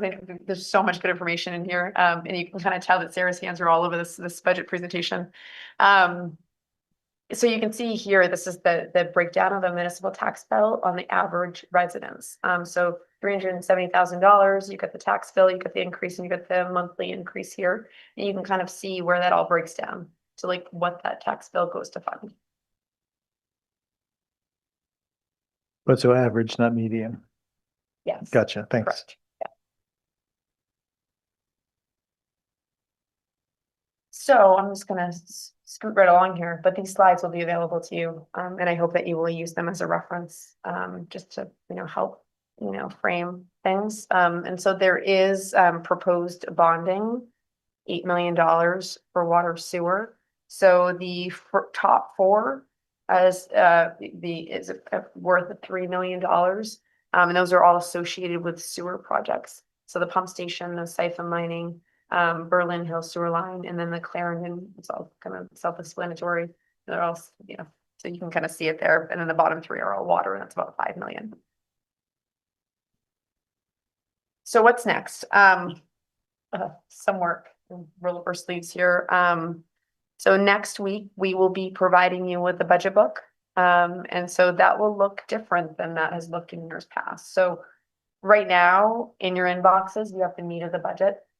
Those budget lines are really, you know, that is, you know, what it is. And you get the presentation and the letter that just summarizes things, but we will be providing you with a budget book, which will provide a narrative and org charts for each department so that you can kind of, you know, get some more information there. And maybe a few charts. We are limited. We do not have the budgeting software that we had last year at this time. And so we are building that all ourselves with what we have. So just want to temper expectations a little bit there, but I still think that it'll be a good product for you to be able to review and provide adequate information. It's just not as visual as it has been in years past. And so that'll be available next week. Hopefully, just maybe in a similar sort of time frame. Our goal is to kind of get that to you before we break, and you sort of head out for the holidays and then come back in January and are ready to kind of really, you know, talk through some more things. So then we've got the just the timeline here. So December 17th, we'll do a workshop. Large departments, which I mentioned earlier, will come in. So we'll probably have a PD, fire, DPW, and then if there are any other specific questions that you have, we'll work to answer those. Or if there are things that you would like us to pull for you, we'll do that too. Then we'll have a budget worksheet on January 7th. There will be the first public hearing. So typically we'll do two, and we'll do two along with the bond as well. And so that first one would be January 14th. The second one would be January 21st. And then town meeting day is March 3rd. And then this budget would go into effect on July 1st. And so the other thing that I just want to know is that, you know, we, Sarah will see you through this budget. But then, you know, after January 21st, that will be it for her with this budget. And so what we've tried to do is provide you with really good documentation to start so that you can make decisions. And so I will be here next week. And then after that, Sarah will be available at these other meetings to kind of see you through.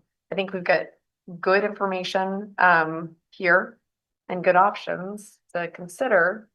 So with that, that's what I've got for a presentation.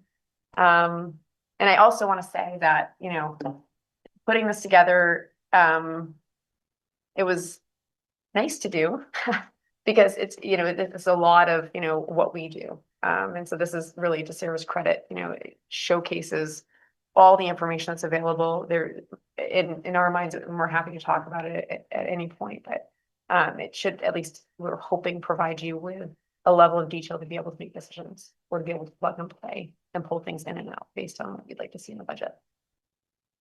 So with that, any questions? Now let's just vote it. Anybody, council members? This is a lot. This is a great amount of information. I think it's a great way to present the information. I think that we will all be able to work through this and understand what we're talking about here as we consider all these decisions. So I really appreciate all the work that you and Sarah have done to get us to where we are. Yeah. Oh, and Jim. Did you want to show the calculator?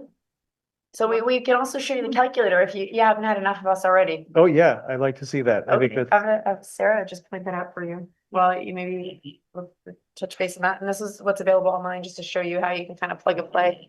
And it is a lot to kind of take in. And so we wanted to make sure we're hitting you with all kinds of information tonight. So just to absorb, and, you know, we're available for questions. Sorry, bear with me. Almost there. And as much as this is Sarah's, I also want to recognize Todd Preventer, who's also behind the scenes on this stuff too, and really, you know, crunching numbers and, you know, provides a level of detail that, we can kind of cruise through things pretty quickly.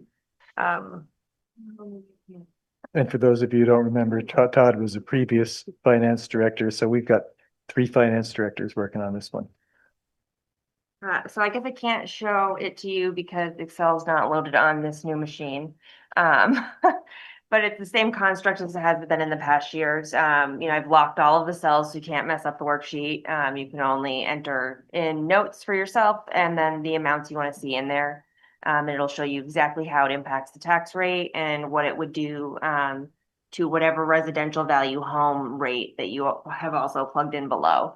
And so it's super easy to use, but if you have questions, I'm happy to help. But I tried to help build this presentation in a way where all of the different numbers you could possibly want to plug and play with are in there. And if you all decide that you'd rather work from the 2.46 up instead of the 11 down, I can adjust this spreadsheet as well, but I wanted to start with the city manager version. Sorry. Thanks, Sarah. Jim. Sarah, it's a little confusing to me. Can you tell me if you take the service manager's service budget and also add all the articles that are going to be on the budget, like the library and things like that, that total package, how many cents is that on the dollar? All of them added together.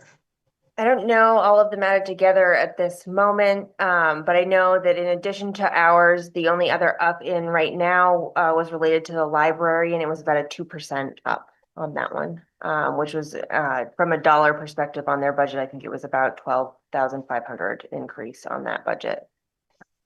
Okay, so that chart you had with the house prices then doesn't necessarily reflect all the increase they're going to get if everything's voted in. That's correct. That chart reflects just the municipal portion of the budget, not the others. But in the options worksheet, it has education tax, but at the prior year's rate because they have not announced their increase. So I did speak to their finance director, and their spend is up in the 2.2 range as well, very equitable to ours. Actually, what I was thinking of is, does it reflect, I'm not thinking of the education. I'm going to have a listening session on Saturday. So I want to know if everything was voted in minus the school budget. That's what's in the budget. That's what's in the budget options worksheet, is everything but the school. Okay. So that chart with the houses and what they would pay, that's pretty accurate even if libraries voted in. I would use the spreadsheet that's available online. Tomorrow I'll make sure all of the packets get up there. And I'll also email this presentation along with that worksheet to all of council so you know exactly what I'm talking about. Okay, thank you. Any other council members at this point? Carrie. Yeah, I just want to thank you for this presentation. I really appreciate having the 2 different scenarios to look at, and you've done a great job with kind of illustrating what the decision points for us might be and how I really like the way it's laid out. And I think it's going to make it so much easier for us to make decisions based on our priorities and our strategic plan and the city plan rather than just math problems. Helen. Yeah, I want to thank Sarah and Kelly and all the people like city staff work on this budget. I think this one is the best one I've attended so far because it is very clear and easy to understand. So I really appreciate the work you put it on, and I like the 2 different options, alternatives, because it really makes me understand the difference, and also I think it will make other people like residents understand how they can decide because they can see the 2 different alternatives or scenarios. So thank you. Ben, were you just starting to say something? Yeah, I'm not sure it's appropriate now, but I'm curious about the page that just showed like the, economic development, 2000, right? Like, what does that look like? You know what I mean? Is it just that we're allocating 50,000 for that and then we'll figure it out later, or are there programs or ideas that have already? So we put the investment in. I don't know if there are programs at this point. I don't know if maybe the economic development subcommittee might have had things. One of the things that was on the table is maybe relooking at the economic development plan with the ESD. I don't remember. So that could be a potential option. And so like we would come back to you to spend that appropriation appropriately based on, guidance. And I know that the report from the economic development subcommittee is out there, and I think that would probably be a discussion with the next manager.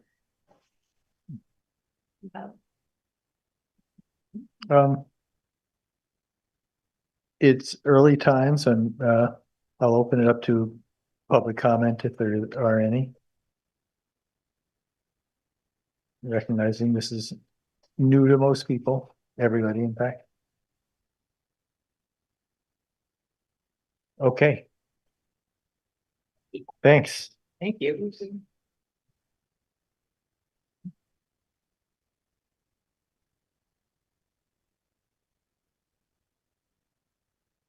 All right. We're up to item 11, council values and group norms.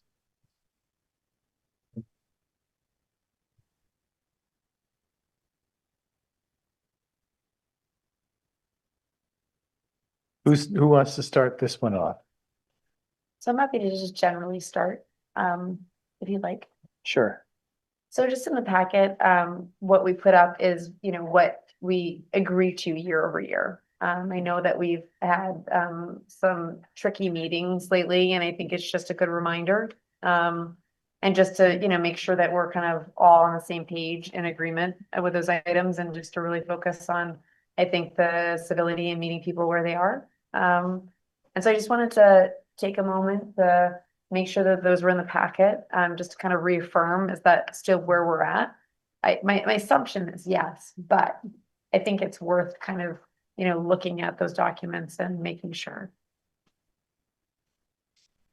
And Carrie, you might have something to add because you said there's some. I did, yes. VLCT has model all kinds of things. But one of the things they have is a model pledge for members of a public body to take about rules of conduct. And so the way it's structured is you're agreeing as an individual person, you're looking at this list of things and you're saying, yes, I agree to do that. Yes, I agree to do that.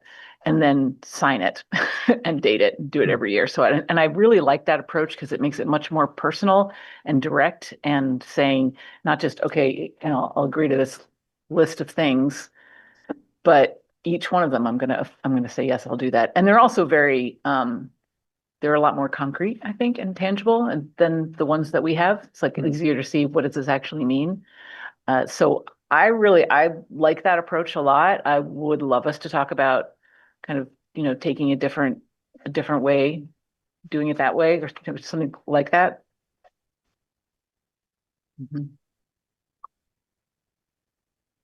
Okay,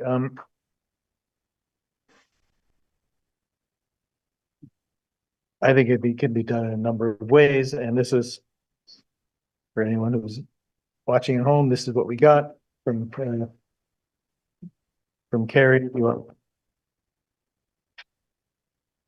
Here is the model pledge, and I'll just read it out to people to hear.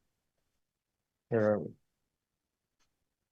As a member of the City Council, I pledge to act fairly, objectively, and in the public interest in all matters that come before the body. Treat my fellow members and all who come before us with kindness, respect, and dignity, even when we disagree. Manage my conflict of interest according to our governing policy to preserve public confidence in the body, decisions, and actions. Remember that the authority of the council is vested in the public body and not in any individual member. respect the independence of other elected town officers, and work cooperatively with them in the best interest of the town. Encourage transparency in our town government operations to the practical extent possible. Set a tone and culture for civic engagement in local government. Remember that my behavior as an individual member impacts the reputation of the entire council as well as that of the community we serve. Uphold my oath to faithfully execute the duties of my office to the best of my judgment and abilities according to the law. I like that. Yeah.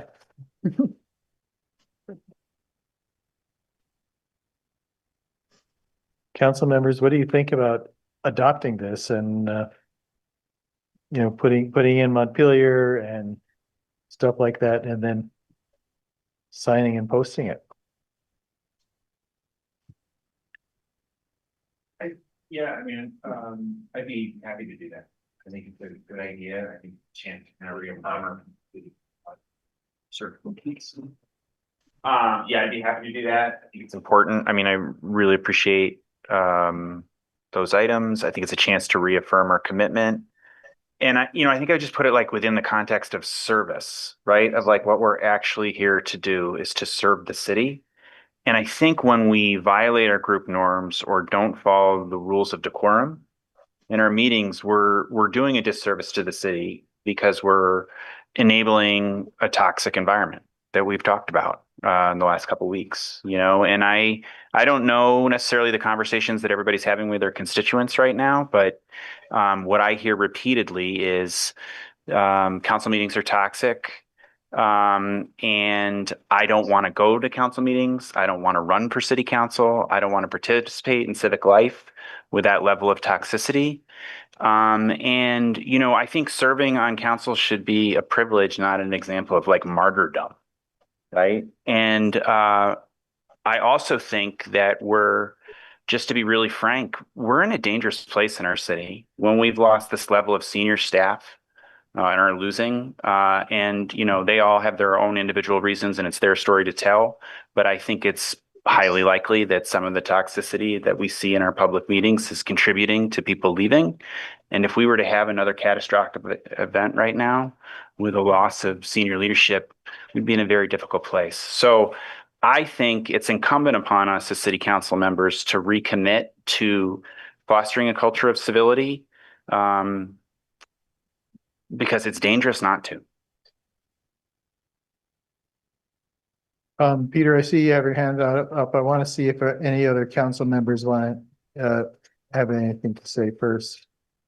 Adrian. I want to say it's best practice in a lot of the organizations I've worked at, and I don't know, but I say every day is you cannot manage what you cannot see. And so visually having like a poster of our norms up on the wall so that you can visually see them, because thank you, Carrie, for putting this in the packet. I think I spent a ridiculous amount of time at one point trying to go through my thousands of emails, trying to find that one email of what our norms was. And it really frustrated me because I'm like, I'm spending my valuable time looking for these norms that I want to be reminded of. And I think we should have them in front of us at every single meeting. And they could just be put up on the wall. And I think that's what I would like to do, because to see it, to walk in, to read it is a reminder of something, of how we've agreed to behave with each other and with the public, and the public, interacts with us. I would like to do that in addition to adopting that. One of these days we'll be back in the council chambers and We could carry it around with us. Yep. Peter. Well, I'm glad you're talking about this. I would like to, I guess, make a point and maybe ask a question. I heard quite a bit of talk about the norms being about behavior at meetings. But to me, norms include everything about the council, including what goes on between meetings. And I think that all of the things that go on at the meeting should also be reflected between meetings.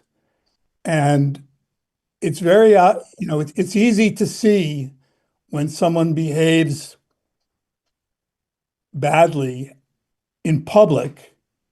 It's not that easy to see when someone behaves badly behind the scenes. And I think you need to make a commitment to both of these things. I think part of the disillusionment that Ben was referring to is not simply the toxic environment at the meetings. It's a toxic environment in our entire culture in this country right now. And it trickles down. And a lot takes place on social media, particularly, but it takes place between meetings. And I think we really have to think about that. We have to think about whether we are treating each other kindly and appropriately at all times. So it kind of rubs me a little bit the wrong way to hear this just being referred to behavior at meetings. Thanks. Thanks, Peter.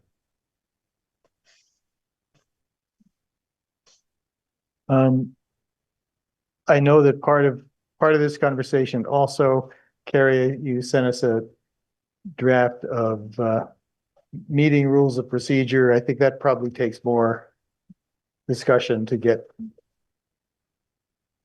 put that next to our current rules of procedure and figure out where we want to go with it. I don't think we can do that tonight. Unless you want to proceed in that way. No, I think you're probably right about that. But what struck me looking at the materials that we got tonight is we have two different documents that are kind of redundant in some ways, but not. And I'm not really sure exactly where they live or when they were last updated. So I think it would be great to just kind of look at that all over again, make sure we have one document that's our rules of procedure and that addresses, it's kind of mixes it in a little bit with our next item. That's the next one, that public comment. We're talking about how everybody is behaving at meetings. And can I just follow up on something that Mr. Kelman said, which I completely agree with that sentiment, that it's not just about how we act in meetings. And one of the things I like about this model document from VLCT is that it's not just talking about meetings. It's overall, this is how I'm going to conduct myself as a member of this public body. So I think that's a very important point, and I appreciate it being brought up. Adrian. I'll throw out an offer. You can take it or reject it, but do you want to, we can work on these together as our little group. Anyone else is more than welcome to join, and we can bring it back to the council. Because there's a lot of different things in here. I think we can combine them, clean it up, bring it to the 2025 year and bring it back as one rule of conduct. I think that's a great idea. Wonderful. Okay. And the other thing that I'll throw out as part of this is that we also received a request to set a council retreat to talk about some of this stuff.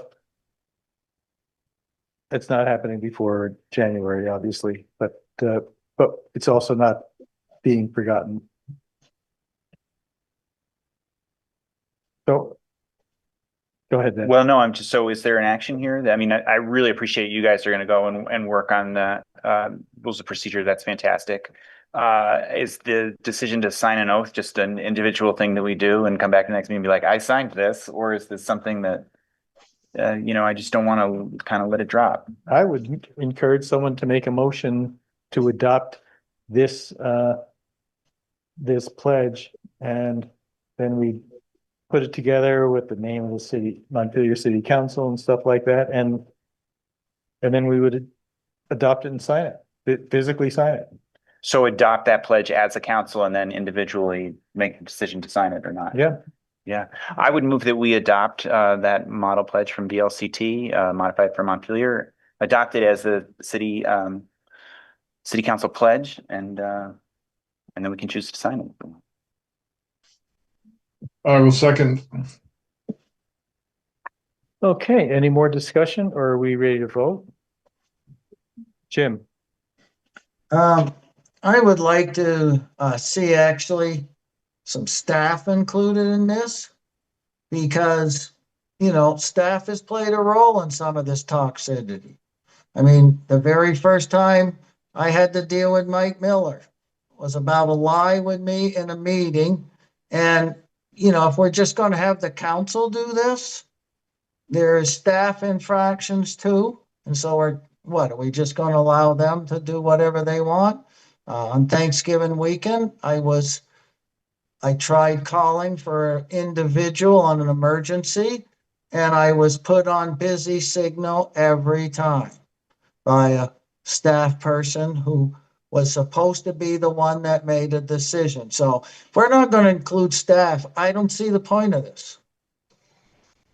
Well, I appreciate that, Jim. I think I would say that management of staff is the city manager's responsibility, right? That we set the direction of the city and manage the city manager. And if there are staff that are not performing to expectation, that is something that, I think certainly a city council member could mention that to the city manager, but it's the city manager's responsibility to follow up on that. So I think if the city manager chooses to have some kind of agreement with the staff around staff norms that they want to sign, I think that could be a management technique by the city manager, but I don't think it's necessary for us to sign a similar agreement as staff.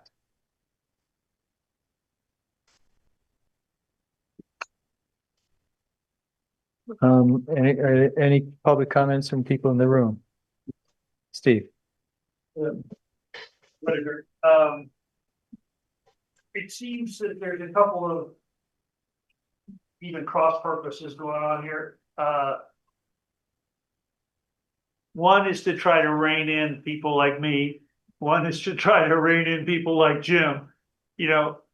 Congress has its own system for, sanctioning behavior, and that might be what you're attempting to do, but without penalties, it's kind of like our ordinance that you can't sleep on public property. It's meaningless. You can't arrest them for it. You can't, all you could do is intimidate. And maybe that's your intent, but when you're starting to try to regulate what the public can say in their behavior, that's a different kettle of fish. I think one little quote here from statute: officers of government are trustees and servants of the people, and it is in the public interest to enable any person to review and criticize their decisions, even though such examination may cause inconvenience or embarrassment. That's the law here in Vermont. And I can see people trying to I'm uncomfortable, I don't want to be criticized. It's like, well, look at it from my point of view. I've been coming here for year after year after year, bringing public safety emergencies, moral and abuses by your staff and your police department, and y'all do nothing about it. You're just like, well, not even worth talking about, not putting on an agenda. You'll impose punitive public records fees and punitive parking, ordinances without a hearing. I mean, unconstitutional stuff, and it passes muster in this body. So why wouldn't you think people are going to get irate and be more pointed in their criticism? Because we're going to change it if it means turning over the tables. We are not going to, as citizens, we're not going to allow a corrupt council to continue that kind of injustice. So you can't regulate that kind of public speech. That's First Amendment protected speech. And I know it's tempting to try, but you won't win. So I see two different things here. One, you want to agree or contract, but there's no penalty if you break the contract. If one of your counselors breaks the contract for what the behavior is, you could say you be quiet and sit in the corner for 2 meetings or something, but it probably violates their rights as an elected member of the council. So. Thanks, Steve. So we have a motion and a second. Are we ready to vote? If so, all those in favor signify by saying aye. Aye. Aye. Any opposed?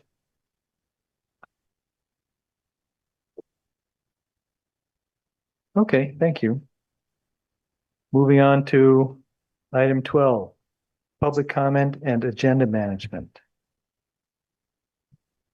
And I've told a number of people that I don't think we're making a decision on this or taking action on this today, but I think it's it's opening the conversation. And Ben, you can start us off, I think. Okay. Well, because no, this is definitely something I requested, and I will say thank you for including my email, which was unexpected, but I appreciate that it's there. Yeah, this is just something that I've been thinking about, similar to the conversation we just had about the nature of our meetings. And, frankly, I think when we're dealing with human beings and challenging issues, we need to rely on systems and structures to make the stuff happen. And I think what we're seeing right now in our city is that the current systems aren't working. And I think we need to again, what I hear from people is a lack of interest they're interested in Montpelier civic life, and they're unwilling to participate in it in a meaningful way because the meetings are so toxic and are unmanageable. That they're very long. We don't necessarily follow our rules of procedure, and that we have this, frankly, a small number of voices that comment repeatedly. And so what I would really like to see is more robust participation from the public in the issues that matter, and including the opportunity to criticize us when they disagree. And I think by providing predictability, that allows it to happen. I mean, if we had followed the rules of procedure, Sandy would be speaking maybe in 5 minutes, right? 3.5 hours later, so either we follow the rules of procedure or we don't. But I think it's really important for voices like Sandy's to be heard. And I would assume that should happen. I think it's better for our public dialogue if it happens kind of up front. And I also think, the public expects the opportunity to comment, to observe and comment on the work of the council. But our work is to do the work of the city, right? And to solicit input continually throughout the day or weeks and months, and use that and come in here and be able to have robust conversations among ourselves. Certainly take comment, input, criticism, all of that, but I feel, become unwieldy enough that it's making it difficult to do the work of the city. And again, I think is contributing to, people can tell their own stories, but I think it's contributing to low staff morale, which at this point is putting our city at risk. That's what I would say. Thanks, Ben. Adrian. Thank you, Ben, for putting this on the agenda. I've got tons of great emails today. I've really enjoyed listening to people's thoughts about this opportunity. And I think it's within our purview to make these changes for public comment. I mean, we have examples that were in the packet that other cities have done this. And as we talk through this, I know we're not making a decision tonight, but I think it would be interesting for us to think about what is the ultimate goal, right? So is the ultimate goal of potentially having public comment in the beginning, is our goal to have more public engagement? So if, right, this is like an if-then statement, if we do change this and have public engagement and comments at the beginning of each agenda, then does it result in more public engagement? So I think this would be an interesting pilot, like a little bit of a study. And I would like to explore this and have very clear metrics, because I don't want to just do something like this and not determine if it's been successful. Did we fail? Like, what were the behavior changes? Did we get more public engagement? If so, like, what does that mean? I think this would be an interesting, I think it's a safe, contained, test that we could do. And I want to be very thoughtful and strategic of having measures for us to determine if this is actually going to help us achieve that goal. And then have some like feedback loops, right? Like with the public, I'd like to get some, not to go crazy on like a college thesis study here of like data analysis, but I think this could potentially have a pretty big impact, and I would like to hear from the public. You know, does this work? Does this not work? How can we continuously improve this? Because we're doing it for our constituents, right? Like that's the ultimate goal, is to get more public engagement, which we know we don't have. And so is this a tool? And I think the other, it's multi-pronged, right? So when we all have a culture of kindness and open communication, you know, we share that with our public. I talked to many people today. It's like, I want to lead with kindness. I want to be empathetic. Like I want to all work together. Hopefully that will open the door to bring in more people. So I think it's like a multi-pronged strategy to continue to engage our community. And I think this is one strategy that we can really test. So I like it, and I think we can continue to think about what those measures will be. Thanks, Adrian. Pelin. Thank you, Ben. Starting the conversation, like Adrian was saying, me personally and Sel and I, together, we receive lots of emails supporting the change. So we can decide why, how, and what the change is, right? How we will do it, why are we doing it? And when we talk about change, what kind of change we wanna produce. So if we can talk these things in the future time to decide what to do, I really want to see public engagement in the beginning of the meeting and at the end of the meeting. So we can decide how much time we want to share with the public to talk about their ideas. But in my mind, like hearing them before we start doing our business based on the agenda and after we finish. So I think it will be nice to hear different perspectives. But again, we can decide what to do. We can decide how much time we wanna give to public. And again, thank you for this conversation. I think it will be really beneficial for all of us. Thanks. Thanks, Pelin. Any other council members? Karen. Yeah, I'm glad we're talking about this, and I don't know what the perfect solution is. I think that this is something that every municipality, every public body wrestles with, and I think the law kind of tries to contemplate that actually, that the public has an interest in transparency and in input and in being able to share their opinions, and we have an interest in being able to get the work of the city done. And this is the only time that we have to do it, these meetings. And so we need to be thinking about, we need to make sure we do well with that time, while also having public engagement and public participation. So I don't know if we're going to get it exactly right all the time, but I think this is a good thing to try. I think this is a good change to try for a while, see how it goes, see what the impact actually is, and then reassess. Yeah, one of the things I've over the years, you know, the 7 or 8 years or whatever it is that I've been here, I've always thought the way we've done it has been good, because we sometimes get people who are particularly knowledgeable about a topic on the agenda to come and talk with us on that agenda item when we're discussing it. But I'm also hearing from people in my email and outside of council meetings saying to me, well, how can you stand going through these meetings week after week and having it drag on for so long, being insulted every week, and so I'm struck that although we've had a few negative comments about this, the great majority of the emails that I've received just within a few days has been has been very positive. So I think we'll have this discussion again, and I hope we get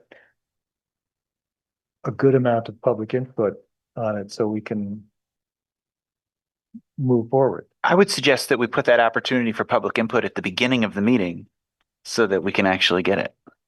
Yeah. I have nothing else to do in my life. I will offer myself to maybe Ben and I can work. I think I have all these questions in my head in terms of like data points and like measurements. That's how my brain works. So maybe we can like build like a structure of like, how can we measure this very simply, like Yeah. nothing crazy, but I really want to determine if it's going to work. And then maybe a way to like loop in the public to get their opinion, like a little mini outreach, kind of like maybe a mini survey or something, but I can see it. I can see all these things in my head. So maybe we can talk and I can get them down and we can put in a structure and then propose this also to the council of like, here's a plan. I love that idea, right? And if we test it for 6 months and we have a way in which we're actually testing it, I think that would be really valuable. Okay. You and Ben can talk about it while he's over helping you fix your stove. Yeah. Can you- So. I'm basically in favor of this, as Pellin said. You're frozen. I got overwhelming support. How am I now? Okay. Can you hear me? We missed some of what you said, so why don't you I was start? just saying that Pellin and I received overwhelming support for this this idea from the folks we heard from. I think it's just, you know, the example that Ben just gave tonight about Sandy's testimony. You know, she'd be waiting to talk 3 hours or more. Not everybody can afford to do that. I think it requires us to listen in a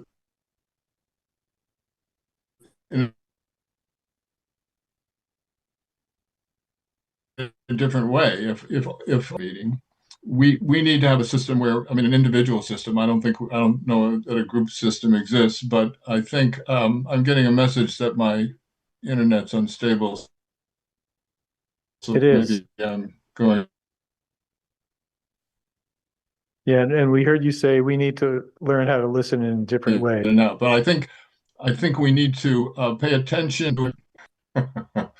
All right, I'll take my video away, and maybe that'll make sure that we can recall what we heard 3 hours ago from a particular speaker when the topic they spoke on comes up. I also think that while a sort of general comment by a resident is we very rarely, in my memory, query that resident at any length at all about what about their comments.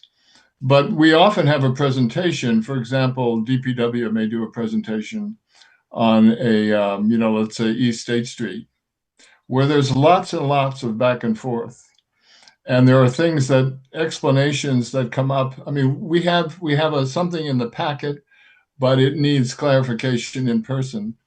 And I think we might lose something on those particular occasions. And I don't know exactly how to deal with it. Certainly there's a value to allowing comments and questions at the time the agenda item is taken up. And so we're going to have to work out that issue, but I don't think it's a reason not to treat this as a pilot and see how it works. Thanks, Sal. We're not taking action on this tonight, but if there's any public comment, I'll take public comment. Steve. So, Steve Whitaker again. What damages participation? Is it a token time limit of 2 or 3 minutes that people are cut off and abruptly? How rude is it the way the mayor cuts people off? You know, it's like what you have to say isn't important, even if you've never been here before and you've got a lot of knowledge on this topic. You're done. You know, talk about rude. Talk about bad behavior, or frequent speakers that have expertise on a lot of things, but there's no action, no response, just stasis, more of the same. Like just nod your head. When's this going to be over? We're not listening. So not feeling heard, is so. How about council ignoring the laws? Repeat number of laws called to your attention and you ignore them. You think that doesn't damage participation? Or committees, what's causing members to abandon ship on these committees? They feel unheard. I've heard from planning commissioners, conservation commissioners, homelessness task force, 2 or 3 other committees that were not able to engage or feel heard in participating in crafting the city plan. And yet y'all ignored that and you adopted the city plan because you're distorting all realms of rational and legal to get this country club road or to chase dollars that you may have just disqualified yourself for by signing the White and Burke contract. How humorous. So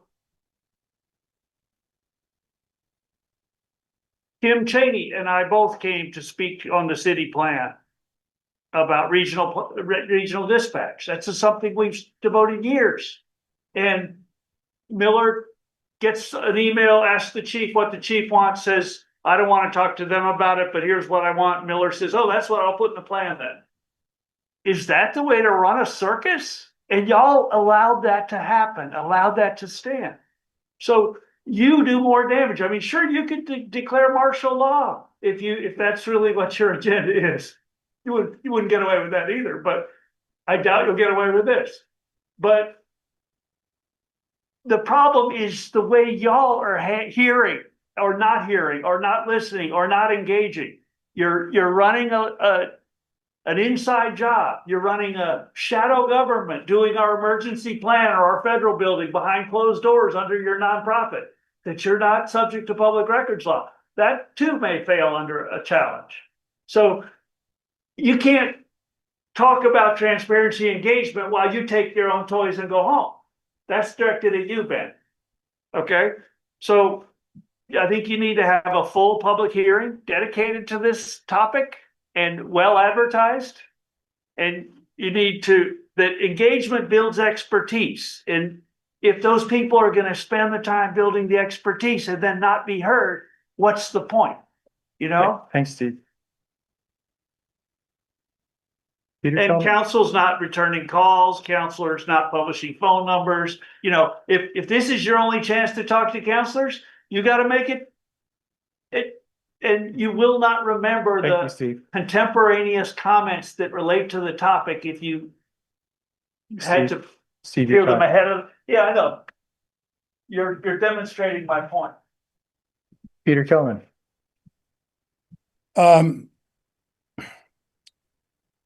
Sorry, I just have to get my cursor. Peter Kelman, I have 3 minutes of prepared remarks, but I just want to say that you guys reporting that your emails are all supporting this, I'd like to know what numbers you're talking about. And I'd also like to point out that the only thing that people have to respond to this is Ben's very slick piece, not mine. All right. Nobody's heard the counter. So before you all pat yourselves on the back and think that you've heard from all your constituents, be a little humble about that. Here's my prepared piece. Like any member of the public, I am currently permitted to comment on this agenda item at this point in the meeting. That is when this issue is being discussed by the council and others. And if somebody like Sandy needs to do it earlier, that is perfectly fine. That's flexibility. I understand that. However, Ben's proposed change to Montpelier's long-standing public comment process, which, by the way, is the process that is used in most towns. Ben provided one example, Burlington. That's it. One example of a town. Forget about the schools department. This proposed change to this long-standing public comment process, if it were in effect, I would not be allowed to do so at this juncture. Instead, I would have had to say this hours ago at the outset of the meeting alongside numerous totally unconnected comments from others, removed from the context of the agenda item itself, and totally lacking the impact of the immediacy I hope you are experiencing right now. But since I only have 3 minutes, let me quickly summarize why I am urging the council not to adopt this proposal. I hope you've all read my much longer piece. If you haven't, I encourage you to read it. In my opinion, this is an anti-democratic proposition that risks doing harm to our entire community in a probably fruitless attempt to minimize the council's understandable frustrations with the behavior of one and only one person. The council would do far better to admit to themselves and to the public that the central problem this proposal is seeking to address is Steve Whitaker's incivility. Recognizing this fact could then lead the council to effectively address that problem, perhaps along the lines that I've suggested in the lengthy written critique that I sent you, in the hope that you would give serious consideration to my concerns before acting precipitously to adopt a policy that is so at odds with the democratic ways most other Vermont municipalities provide for public comment. Thanks, Peter. You probably didn't hear it, but that was your time. And I know we all have your written commentary. Jack, could I just say one more thing because it's not in my Yes. commentary? Yes. Quite frankly, I think the true causes for the length of some council meetings, like tonight's, are entirely under the control of the councils, such as overly packed agendas, lengthy executive sessions, the inclusion of public hearings and their oft-repeated PowerPoints, council members struggling to formulate the wording of motions on the fly, and I'm sorry to say, meandering, repetitive, confusing, and often lengthy discussions carried out among council members, which tonight was a perfect example of. Physicians, heal thyselves. You can clean up these lengthy meetings, not by doing this. Thank you. Thank you, Peter.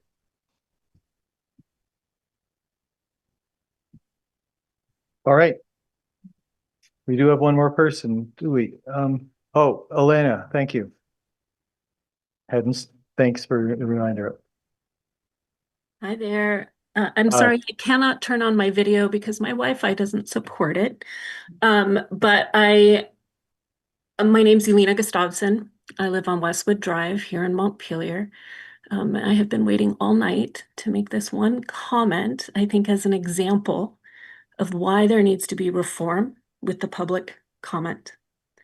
The last two speakers, although I appreciate the desire for a democratic process, are fantastic examples of why the current process makes it very difficult and maybe even exclusive. And it does not actually create access for the rest of us to be able to comment. It's 10:30.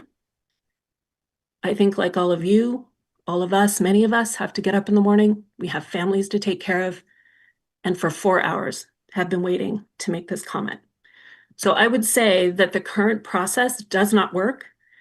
I appreciate something that Pellin said, which is to have a process in the beginning, public comment in the beginning and public comment at the end. And then I would also urge for you, Mr. Mayor, to keep in mind that you can stop insulting behavior and which the previous resident, not Mr. Kelman, but Mr. Whitaker, was very free to insult everybody in the room, and nobody stopped him. I would urge you to do that. Thank you. That's it. Thank you. Okay, we'll be back. You and Ben are gonna. Great. I don't know that we'll get it on for next Wednesday because it's a big meeting next Wednesday, but January. Yeah, I think that makes sense. Is that okay? Yeah, let's talk about it. Before then, but, Let's talk about it. okay. Great. It's like not the next 17. Right. Okay, council reports. Adrian, Don't have anything today. Terry, No, I don't have anything. Sal, I'm having such a good time on the council, I've decided to run for another term. Despite all this toxicity. And waiting 3.5 hours to tell you. Thank you. thanks, Sal. Jim, Nothing. Ben, I just have a few things. I think it's important just to acknowledge the work of the Country Club Road Subcommittee that we, under Sal's leadership, have approved 5 developers that are going to be invited to bring back proposals. So that'll go live on the website on Friday, I believe. The kind of the recommendation that we are making to the full council. Obviously, it's a full council decision, but our recommendation is coming. And then I also just want to acknowledge the really great work of the planning department and that city of Montpelier. I hope, Kelly, I'm not stealing your thunder on this, but that the Northern Borders Regional Commission gave nearly a $3 million grant to support the work of Country Club Road. It was the largest NBRC grant in the state of Vermont. Which I think is really, it's one step in a many step process, but that's important. And then also the CBDG DR funding was, some of it was announced today, and that included $750,000 for the Regional Planning Commission to work on flood watershed work, kind of flood modeling around the watershed, and also to do evaluations of downtown businesses in the region to look at flood mitigation. So there's just a lot of, and then I think Mike had said the municipal planning grant came through for. Yeah, so a lot of really great grant news this week that is helping our city become more resilient in many ways, whether it's housing or flood resilience. And it's just really nice to see all that hard work come to fruition. Thanks, Ben. Jack, could I ask a question about a meeting tomorrow? Yeah, Kelly, is that meeting tomorrow is it in the council chambers or is it just Zoom? Which meeting are we talking about, Jim? The loan fund meeting that I think I'm a new member on. The community fund? We can take a look at that. It's in the council chambers. So they do meet in person. They do meet in person. Yes. Okay. Okay, I'll be there. Thank you. thanks, Jim. Helen, council report from you?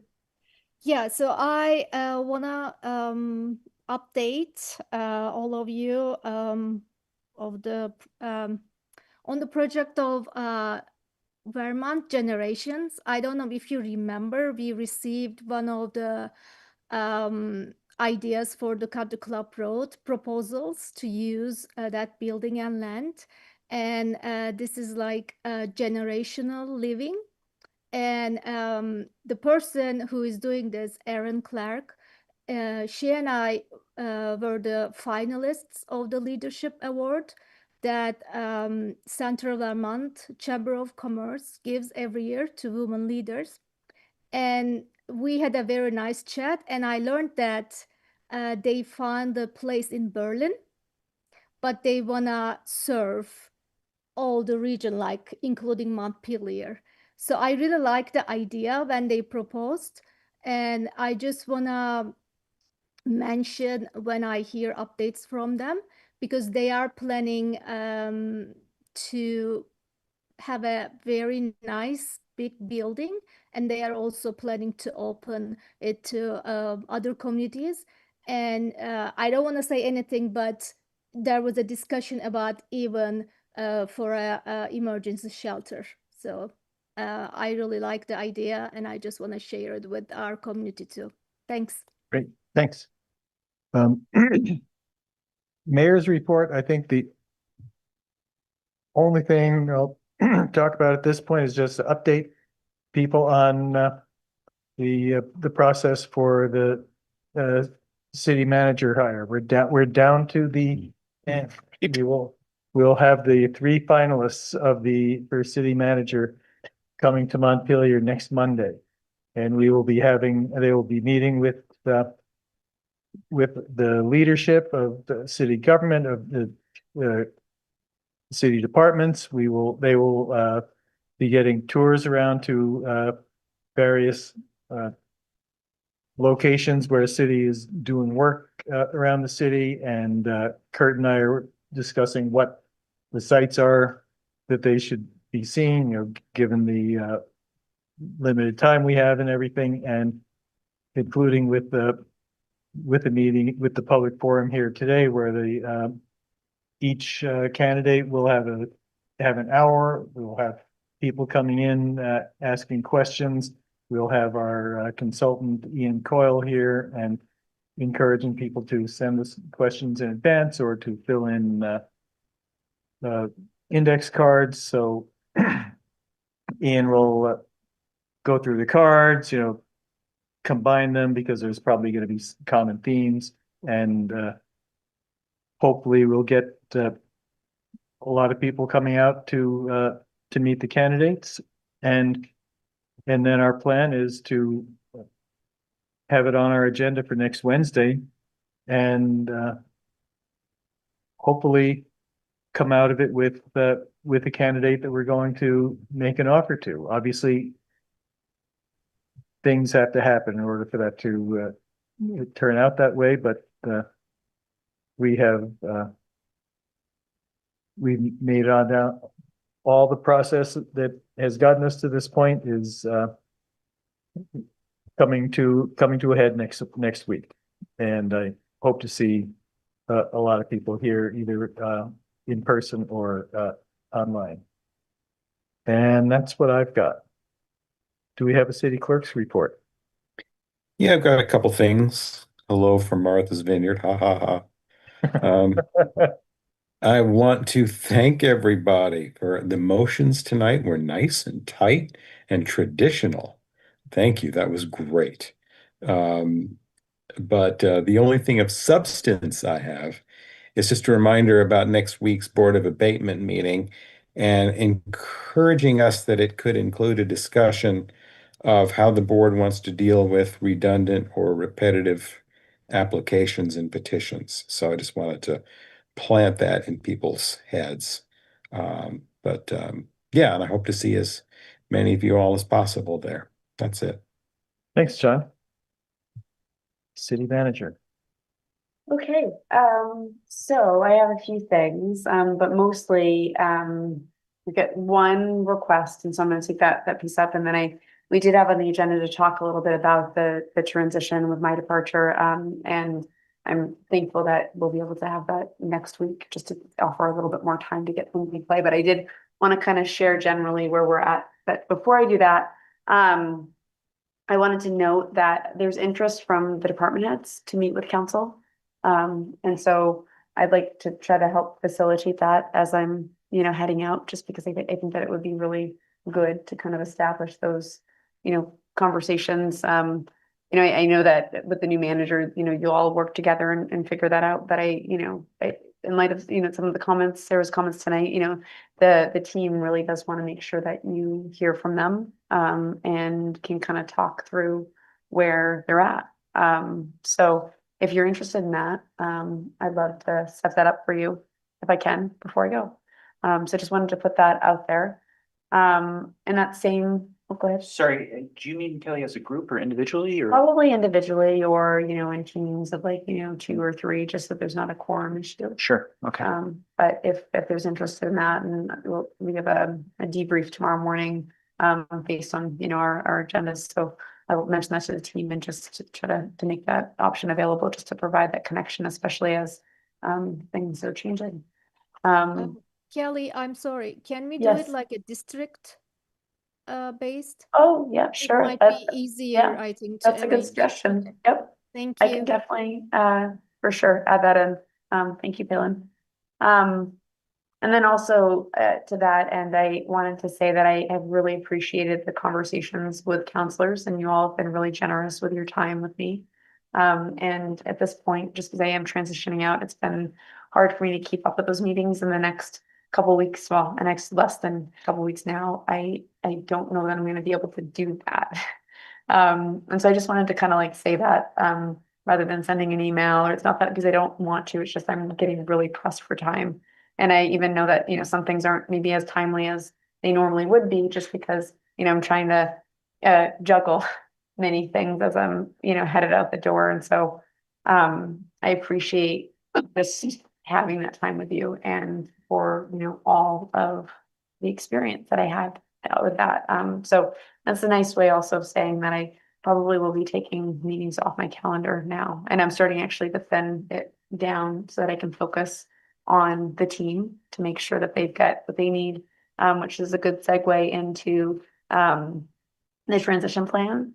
So it's kind of like a lot to wrap things up in short order. And, I will still be around. And I love the city and I'm so thankful to live here. And I actually, get to kind of like go do that. And I'm really excited about my new job, but I'm also, it's sort of with a little bittersweet in terms of, closing this chapter. But I do want to be helpful. So I want to say that publicly, and just sort of open the invitation that once, a new manager is selected, I will be the first in line to meet them and also probably, give them the rundown on, what's what.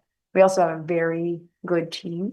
And so while we are, and there's a cautionary part of this too, so I'm going to get there in a minute, but, we are professional and we will continue to be professional through and through. And so we will make sure that the transition is supported. We will make sure that the new person has what they need because, their success depends on it and we're committed to that. And so I just want to say that.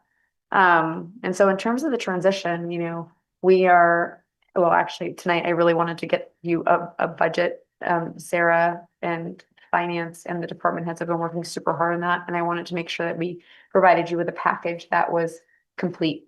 And I think that mission accomplished. So now I can kind of shift the focus. We've been having sort of meetings and I've been kind of catch as catch can trying to put together planning. And so depending on how long it takes for an interim to get here, that sort of then, will really frame what I do next. I do think it's probably a good idea if there's going to be a long duration that you have an interim manager that can come in, because the departments are, they need to run their departments. So to that end, Jack and I have talked a little bit about it and I've started to develop some options. And so there are a suite of options, that we're looking into. One is, a city employee that is retired that could come back and serve in that capacity, that knows the city really well, knows the staff really well. Another is the retired manager group. So there's there are some retired managers locally that have worked in central Vermont, not in Montpelier, that may be available to maybe even help sort of in a hybrid fashion to help support staff or, an interim with some of those manager questions, or there could be a more permanent. So I'm working with the league to figure out, I've got a couple of names, I've made a few phone calls. I also am going to meet with Ian tomorrow just for awareness, to see, what he might offer. Also because, we will need to post for the finance director position.